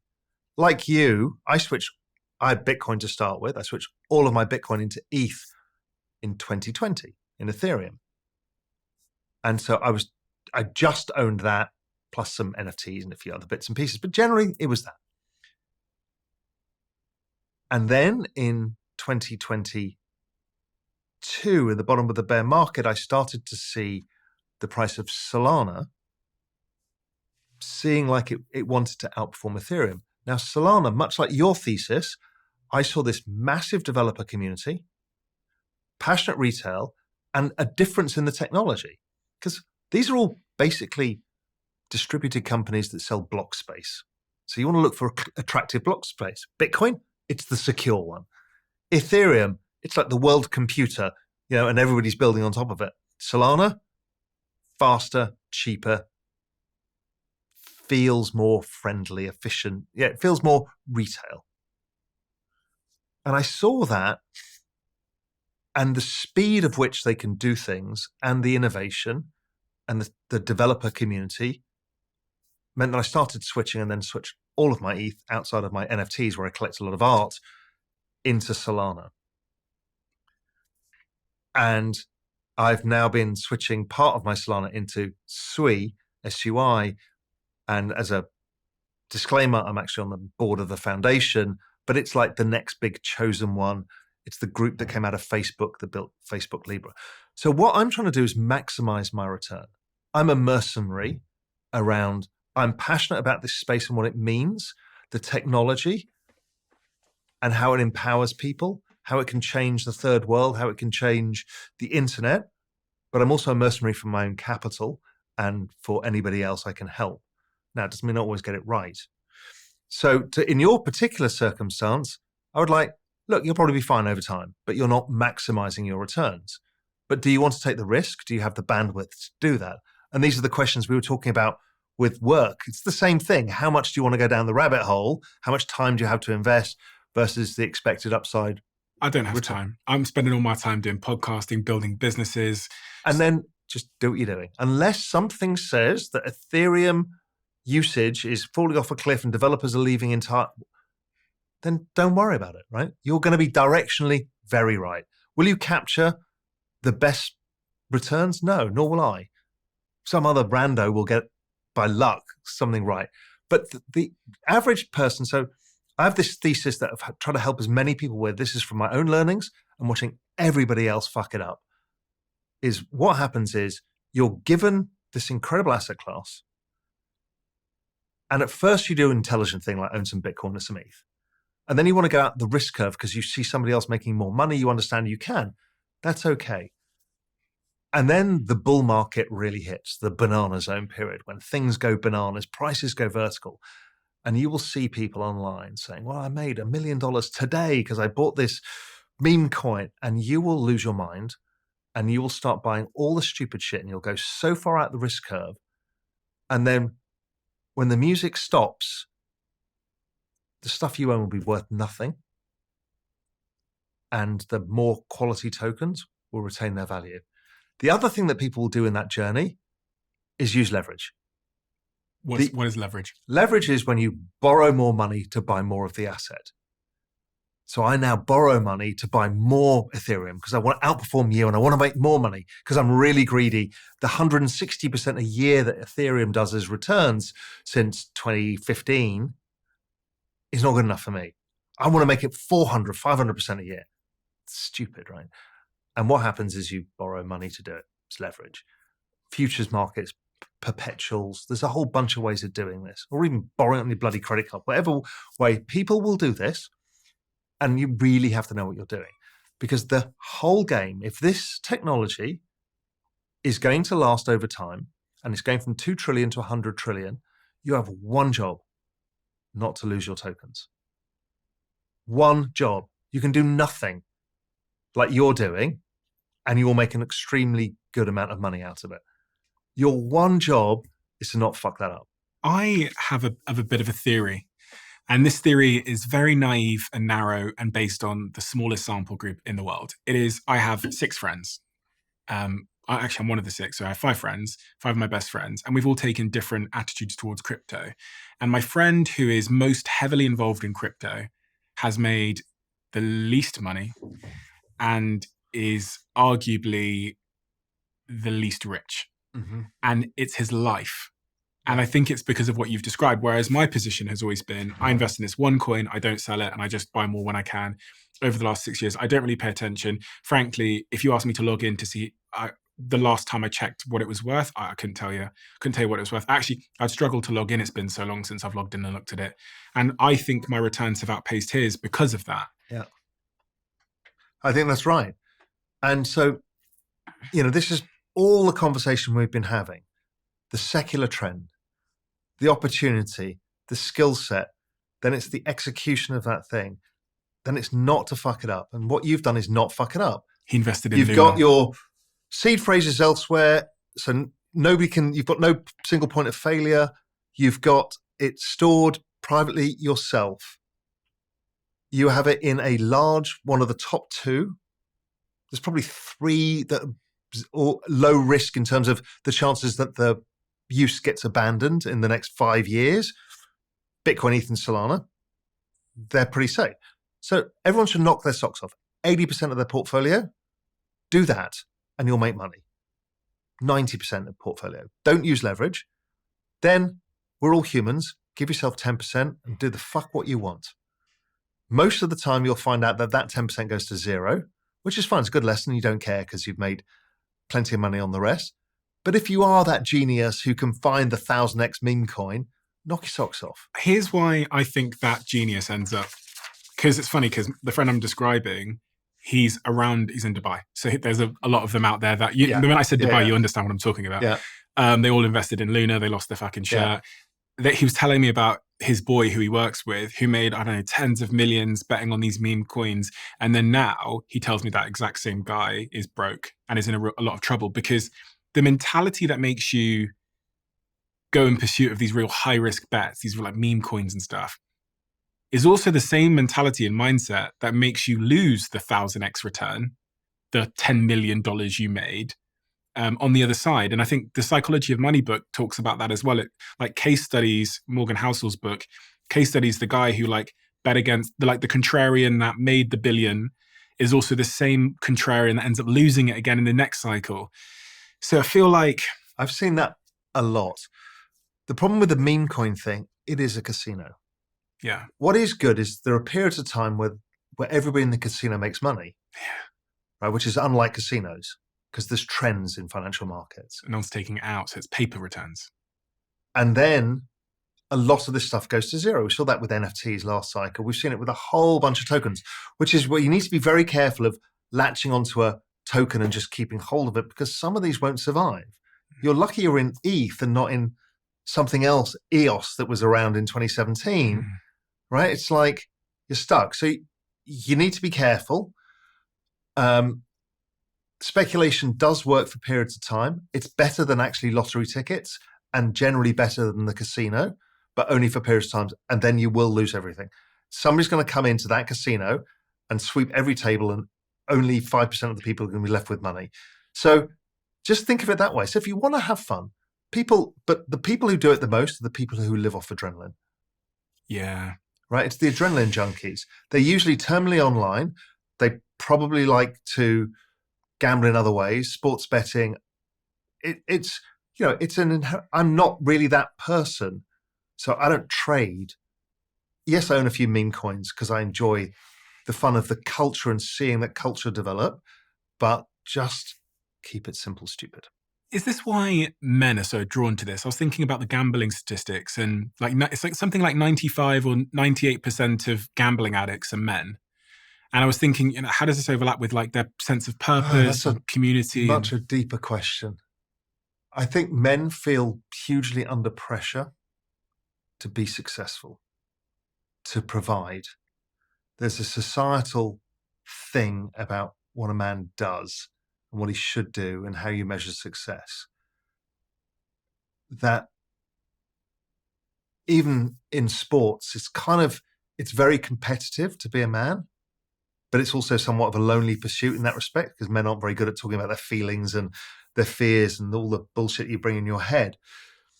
So some gambling is to do with that desperate need to get ahead. I need to make this work. But then it becomes somewhat of an addiction because of the adrenaline. Dopamine is a very, very powerful drug. And we search for it all day, which is what the internet's all about, is behavioral economics. This is what they discovered, is you trigger dopamine and you can make all animals do something. Famously Skinner and the rats, but humans and the internet and like buttons and anger and all of these things. So there's part of that. It's partly also male society is about betting and proving your prowess, gladiatorial. So it's a whole complicated thing of what makes men do it. But the reason, for example, in crypto, it's so male because we're driven by that need to be the breadwinner, even though society has moved on from that. And we're seeing fantastically a rise of women in the blockchain space, and a changing of that crypto bro culture that was there. If you follow some of the crypto Bitcoin Twitter pages that are the confession pages, Yeah. where people can write in Yeah. and confess what happened to them, it's often really sad and heartbreaking hearing about this father who has 3 young kids under the age of 7 who invested in some meme coin, lost it all, and now his wife wants to know where the money is, and he's got nothing to show for it. And I've seen these documentaries. I've even kind of heard of these stories in my extended network where, like, my personal trainer put £6,000 of his very scarce money into some coin and it went to zero and he's lost it all. And the suicides in the bear market, when people have put too much in and they've lost it all, much of the reason why I think people don't invest in crypto anymore is either they've heard one of these stories or they are one of those stories. And I think there's kind of a disclaimer and kind of a warning here which needs to be heard. Well, this is the don't fuck this up thesis. Buy Bitcoin, Ethereum, and Solana. One of those 3, preferably all 3. And that will stop you going to zero. But it will go up, it could crash 70% or something. Okay, so that's a conversation about time horizon. How long should I be prepared to hold it for to make a return? Well, it depends what return and for what. Remember we talked about, what part of your destiny you're trying to manifest here? Which part of your lifestyle chips are you trying to cash in? So if you're trying to get rich quick, I want to make loads of money by next year, I'd rather you didn't do this. I don't think that is a sensible, intelligent way of living your life. You're going to take too much risk and you're going to be susceptible to lose it all. If you said, hey, Raoul, listen, what I want in 5 years' time to have made a decent return on my money, 3, 4, 5 times my money. I'm like, yeah, that's fine. Okay, I'm going to ask you for a price prediction. No. You don't do price predictions? Not anymore. And the reason being is because a lot of people listen to what I say, and therefore they then build a mental model around a price. Mm-hmm. And what you do is then you create a false comfort in what you're doing, but Raoul says it's going to X.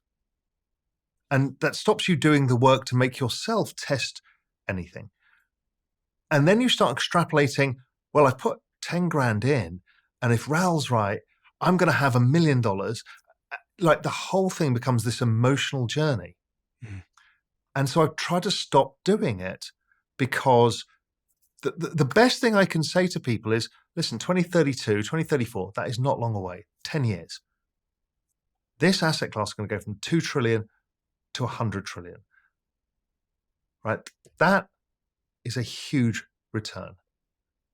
Now, some of the coins in that space will do a multiple of that. That simple thesis is why I built XPAM, the asset management company, Exponential Age, was just to capture this trend, to let, well, unfortunately, it's only for high net worth investors and institutional investors, but just let them go on that journey, get the hedge funds to take the risk and figure it out and do that. But if people just do that, give me 10 years, just give me 10 years. And if you do it 10 years and you're sensible, you'll be able to take a whole chunk of money out every few years because it's quite cyclical. It moves maybe every 4 years. And so you can take a chunk out, cash it in the lifestyle bank, and keep moving towards that goal. Well, as you were speaking, I figured out your price prediction based on your prediction of how big the asset class will get.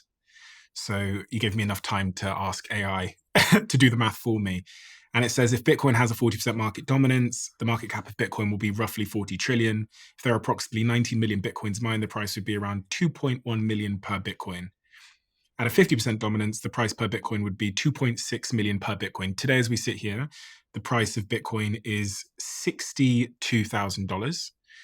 So if your prediction that the asset class gets to 100 trillion, and if Ethereum is 15% of that, then each Ethereum will be worth $125,000 per Ethereum. And today it's worth about $2,400. Okay, so then what I do when I face with something like this, when I first bought Bitcoin in I wrote the first ever Bitcoin strategy piece and made a price prediction based on what I understood about Bitcoin back in 2013, 12.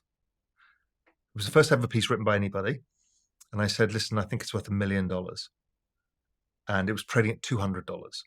And I had some basic maths, but same kind of idea, using trends and everything else. And I said, I'm assuming I'm wrong by 90%. It's still worth $100,000, and it's currently $200. It's the best trade you'll ever do in your entire life.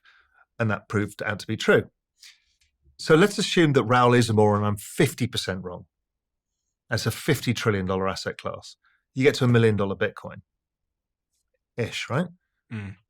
And assuming whether it's that dominant or less dominant and what happens to it. But you can see the magnitude of the returns. So that's a, 15x return in Bitcoin. What if you're wrong? You've staked so much of your life on this. You've invested so much of your own money in it. What if you're wrong about this asset class? You couldn't have predicted Bitcoin would be so dominant 20 years ago. We couldn't have predicted even 5 years ago that AI would take hold. These things come out of nowhere and they change the paradigm. What if you're wrong?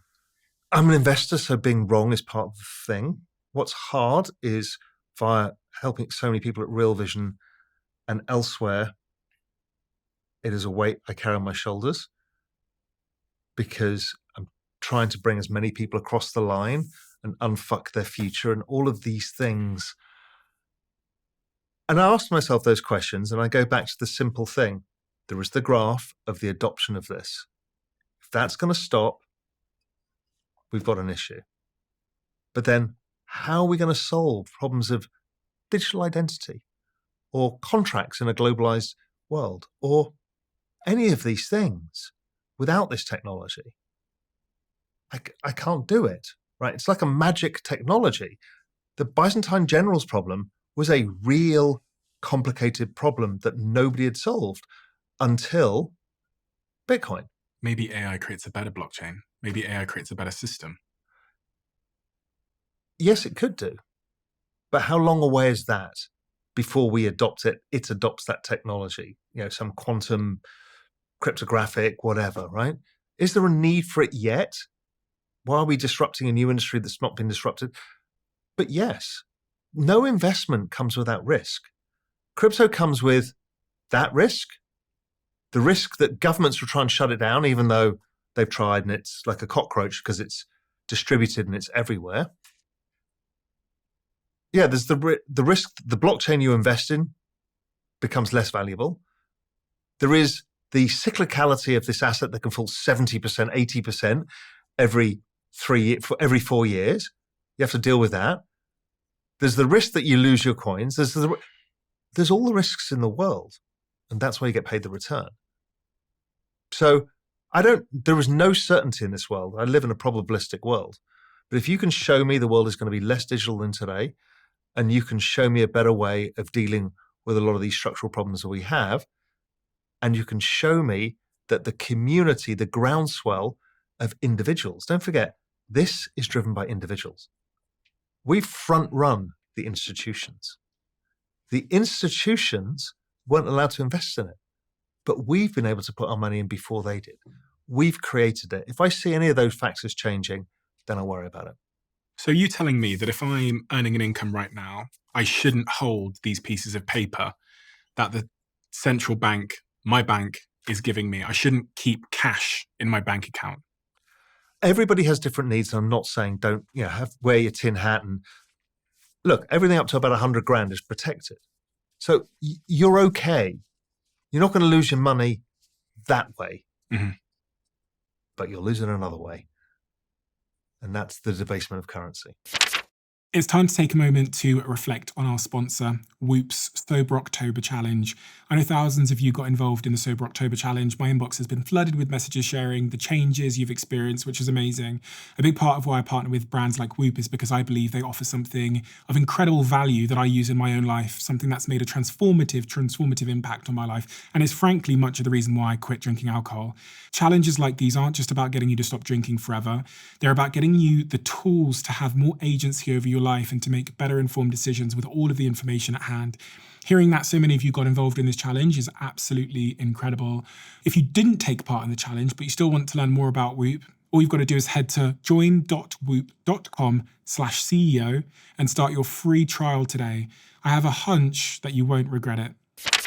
I've never shared this before, but I have this big piece of glass and iPad in front of me as I'm doing the conversations. And some of you have asked me what tools I use to help with the research process, but also to keep my thoughts in check while someone's speaking at me for potentially 3 hours at a time. And I'm happy to say that the tool I've been using for the last couple of years are now a sponsor of this podcast.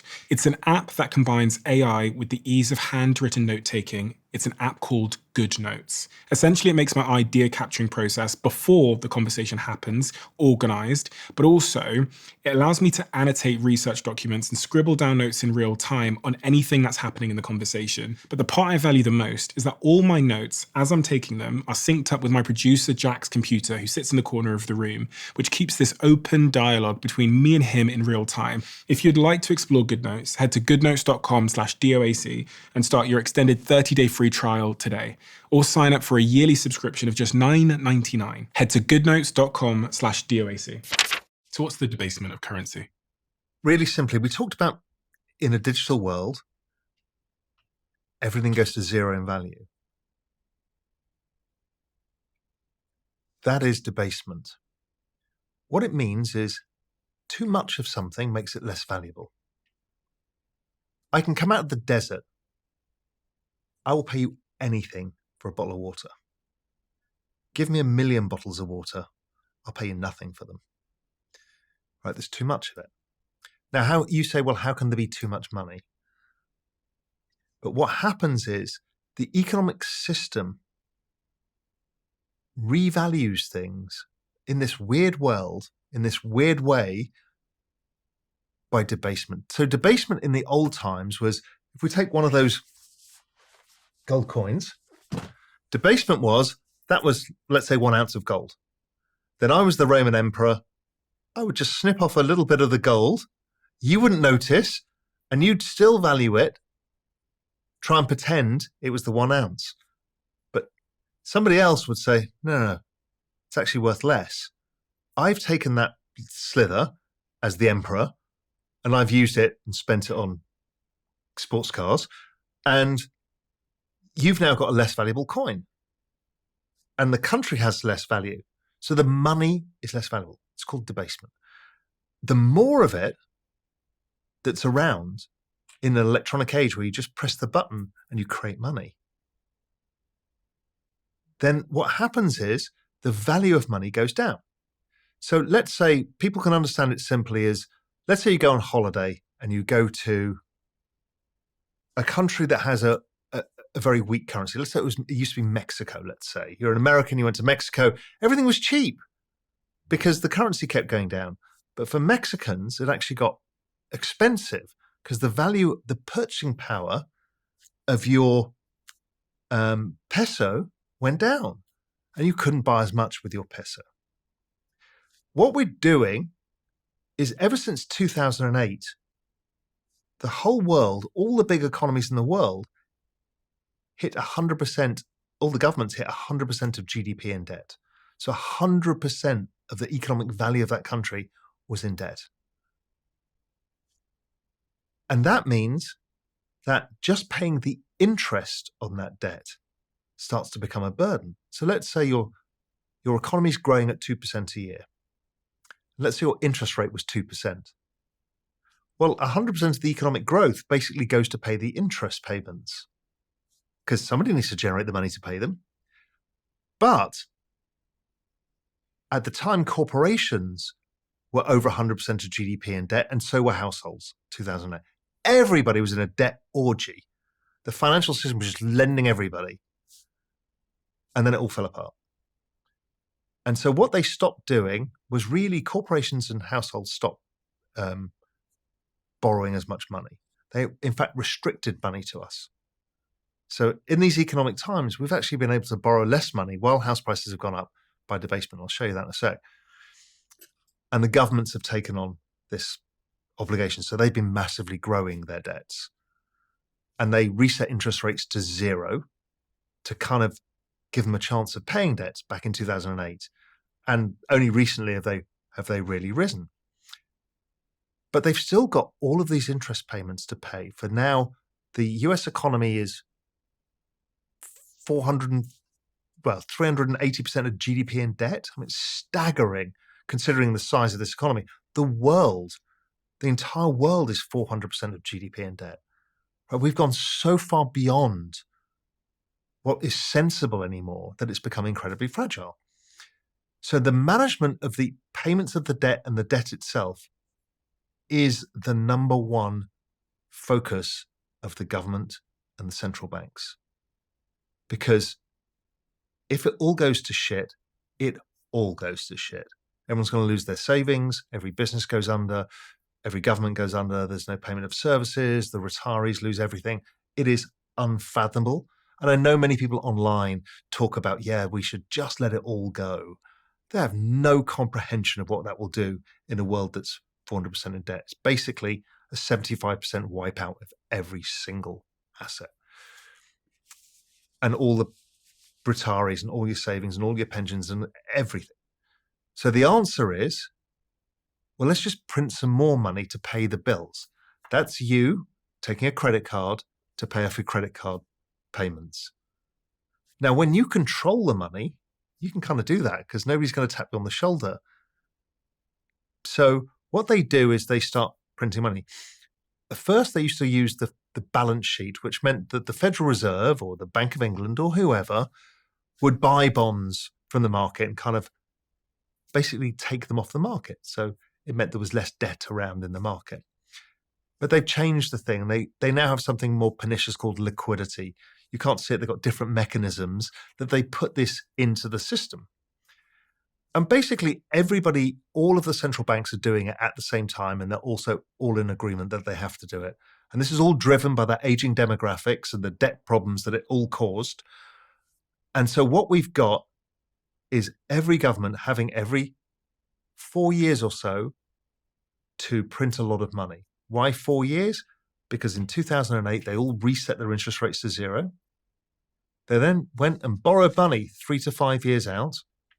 And every 4 years, the cycle comes up and they start injecting money, liquidity. Okay, so what does this all mean? People watching this like, I kind of know what you're talking about. What it means is that on average, your money goes down in purchasing power versus scarce assets by 8% a year. And then you've usually got, let's say, a 3% inflation rate. You've got 11% of your money is being devalued every year. Your future self is getting poorer by 11%. Right? Remember we talked about the future self? And if you buy the S&P 500, what was it making? About 11% a year. So if you buy the S&P 500, your future self is not going to get any richer for the risk you've taken locking up your money for 10 years or 20 years. Because of this inflation.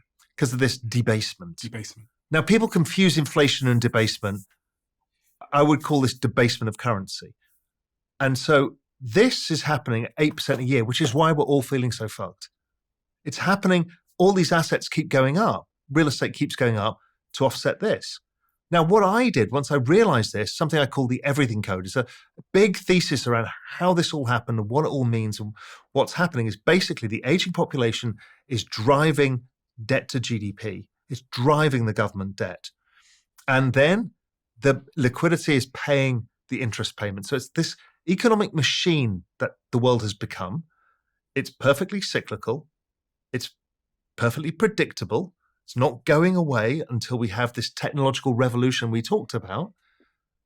And so everybody has to protect themselves. So once I found this thing called the everything code, I started thinking, okay, if this, let's say 11% rate, the hurdle rate of money that my future self is getting poorer every year by, what do I invest in? So I started dividing everything by that. And the S&P 500 doesn't make you any money. Real estate doesn't really make you any money. Gold actually lost you money. It's supposed to maintain your purchasing power. I'm like, holy shit. There were only two assets in the world that outperformed this. Technology, crypto. The NASDAQ was doing 18% a year and crypto was doing 150 plus. Solana's done 250. a year, even with 3 80% drawdowns. So this is what got me to change my entire investing game from being a broad-based investor with, a balanced portfolio to, okay, there's only 2 bets in the world. There are literally 2 bets in the world, technology and crypto. And the NASDAQ is down 99.97% versus Bitcoin since 2012. How much of your personal money do you invest in crypto? 100% of my liquid net worth. And it has been 5 years. Have you done well? Yeah, very well. I've not made any major mistakes. I mean, I've been in this journey since 2013, so I have made mistakes. My mistake was I bought it at 200. I put a not bad sized bet in, considering how unproven it was in 2013. It was how unproven it was, and it went up. It went up 5x or something in the first 3 months of me buying it. I'm like, I'm the best investor in the world. This is amazing. Then it fell 87%. And I'm like, I had this long-term view it was going to 100,000 and that I would just not look at the price, as you're doing, right? And fine. And then 2017, it was now at 2,500. I was up like 10, 12x, which was amazing. I'd never had a bet up 10 or 12x. And there was some weird stuff going on. There was another Bitcoin. It was going to be, the code had been forked. And I was like, I don't really understand this. I'm going to take my money. So that was about March, April 2017. By December, it had hit 20,000. It had gone up another 10x that year. Then it collapsed down 85%. And then I bought it in 2020 during the pandemic into that big sell-off where it fell 50%. So I bought it cheap. I sold it on the way up. I then bought it when it sold off. If I'd have just held on to my original bet, I'd have made 5 times as much money. And if I'd have listened to myself, which is every 4 years when you have these big sell-offs, you just try and add as much money as possible, I'd have made 25 times as much money. So even though I got it right, I fucked it up too. Raoul, you've said that the best trade is always quality of life. Yes. If your account is full of quality of life and quality of life experiences, that's the greatest trade on earth. And I'll continue to do that trade until the day that I die. What do you mean? What is the purpose of life? Now, we can get very existential about stuff, and you actually go down these paths a lot with AI and universal consciousness and a lot of other stuff. But basically, let's just assume we're humans. Let's just assume maybe we've got one shot on this earth. Well, you might as well make the best of it. And people have got to remember, money is just a scoring system that allows you privileges. And people lose track of that and think money is the privilege itself. The privilege is freedom. The privilege is being able to live where you want to live. The privilege is being surrounded by the people you want to be surrounded by. The privilege is being able to bring up a family. Whatever your value system is, those are the things. So for me, I like living in nature. And that's probably key thing number one, but being connected. So when I bought a house in Spain, that was a huge quality of life thing because I've got a security of a house that I own in nature, in good climate. Okay, I'm fine. But really, experiences are even more powerful. If there is a true currency in the world, it's experiences. As I said, I've just come back from living in the remote wild of Zambia. That is an experience that is incredibly valuable to me. And I've done a lot of these. That is what it's all for. This understanding and seeing of how the world is and the beauty and the marvel, the people, understanding people and not being fearful of people and not thinking about cultures except in terms of, oh, well, that's their culture and that's their culture, as opposed to culture good, culture bad. Friends, all of these things, these are the valuable things. You can't buy any of them. You have to physically go and spend the time and be uncomfortable. I've always said there is your comfort zone and where the magic happens. And these two Venn diagrams don't intersect.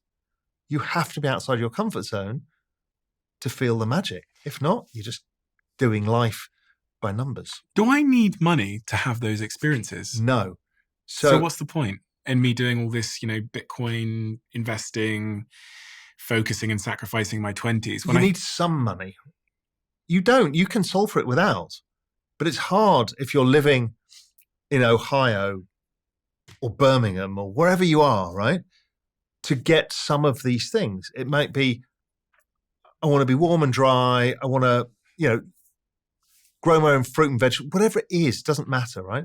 You can solve it by a number of different ways. But really, for the average person, I say this, is like, if you want to live on a beach, you can either become a billionaire and live in St. Bart's, or you can go to Latin America and live on the beach for virtually nothing. And if you're living in an internet age, you can make it happen. But then what happens is maybe you want some more creature comforts. Maybe you do this. Look, I don't say that we should all be the Buddhist Zen master and say we need nothing, we can reject everything. But if we break it down to what is the feeling that I want, then you can solve it with money or without money, and you won't be disappointed. Because remember, the very beginning of our conversation is what makes people unhappy is when their vision of their future self and their current state don't meet. Now, if your vision of your future self is, remember I said, I want that peninsula in Spain where that family. So what are the component parts of that? I like sea, I like social life of people, I like natural beauty, and with somebody I love. Okay, that can be solved 100 different ways. But in your life, did you have to shift from the building zone, the building season of life, to then the kind of enjoyment season of life? I did in the middle, which was the lesson I learned, is I had done the investment banking and the hedge fund thing. I then opted out of the rat race. I wasn't the richest guy in the world, but I thought, you know what, if I can get a source of income, I can live and I can grow my olives and almonds. And I lived in a beautiful house on the side of a national park near a beach town in Spain. I won the lottery. And I started Global Macro Investor. That ended up becoming a much bigger thing because the financial crisis, and I predicted it and got all that stuff right. And so what I found is I'd semi-retired and I was surrounded by people who weren't really intellectually stimulating. I made some great friends, but you wouldn't have a conversation like this. And so I felt isolated. And then, you live on adrenaline if you're an entrepreneur or you're in financial markets. And so you end up going out to bars and nightclubs, and I'm like, I looked at it and I've been there 10 years. I'm like, I got to get out of this because I'm excited by life. I'm excited. I want to do the entrepreneur thing. I love investing. I just want to be around people who also did it. And by chance, I ended up building a house in the Cayman Islands because it was one of my dreams. I wanted a house on a tropical beach. I love diving, all of this stuff. And that was the signal to me to go, fuck it, I'm moving to Cayman. I started Real Vision and I started the entrepreneur's journey. And now I've got 4 companies and I'm busier than I've ever been in my life. I'm very happy doing it, but it's a chapter again. And it'll give me the lifestyle ratchet, but also the intellectual ratchet that I wanted to prove to myself that I can do some of these things. We have a closing tradition on this podcast where the last guest leaves a question for the next guest, not knowing who they're going to be leaving it for. I've never revealed the last question in terms of who's written it, but I'm going to reveal it in this case. This question's written by Boris Johnson. And the question was, have you ever tried to sack someone and ended the meeting having accidentally promoted them? I think Boris is speaking from experience there. I think I probably have. And that goes back to one of my things that I've had to learn is how to have difficult conversations. I'm English and my mum's Dutch. We're also quite evasive. We don't like drama. My wife's American, so she's taught me that you just go straight in for the kill. And I've avoided tough conversations. And so I've probably ended up in that situation or something close to it. Does it not as perfect? I have as well. Of course I have. And I'm just like, but it's a lesson I'm trying to learn is you need to be more, if it's a tough conversation, just do it. Amen. Thank you, Raoul. I think everybody should go and check out your channel, which I've watched for many, many years now. I think it's the only channel I go looking for when I'm looking for advice on anything crypto related, the macro environment, inflation, all of these things. The only channel that I trust and that I go looking for, and I really, really mean this when I say it, has always been yours, because I think you've provided nuance in a way that's incredibly accessible to the average person. And a lot of these finance channels are very difficult to understand the terminology. They kind of skip past that part. But what you've done so well is made all of these subjects so accessible for everybody. And I can't imagine how many millions of people you've helped open their eyes to the state of currency debasement and, some of the myths around how to create and save your wealth. And I think that's a mission that is so incredibly important, because a lot of this insight, unfortunately, historically, has been reserved for the elites, however you want to define them, the elites intellectually, or only the people that work in finance.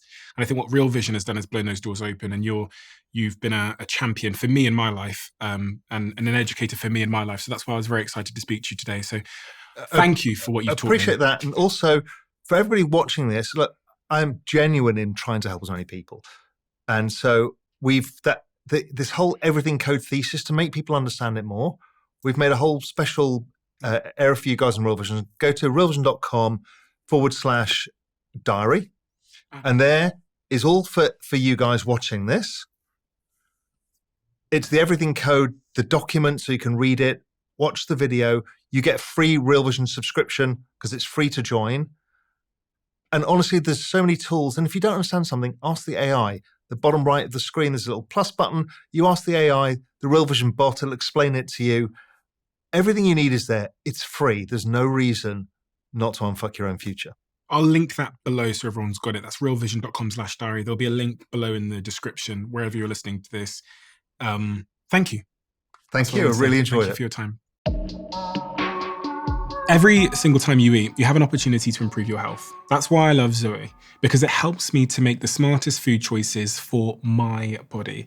As you guys probably know, Zoe is a sponsor of my podcast. I'm also an investor in the company, which is important to say. I invested in the company because Zoe combines my health data with their world-class science. Using these two things, Zoe guides me to better health every single time I make a food choice and eat, which means I have more energy, better sleep, better mood, and I'm less hungry. And the best part about Zoe is that it's backed by their recent clinical trial, something called the Method Study, which is the gold standard of scientific research. I started Zoe just over a year ago now, and I've been able to track my progress week after week so I can learn how to be even smarter the week after. And if you haven't joined Zoe yet, I'm going to give you 10% off when you join Zoe today. Just use the code Stephen10 at checkout. So many of you have asked me for a bloody code for Zoe, and here is your opportunity. Stephen10 at checkout. There may not be another one.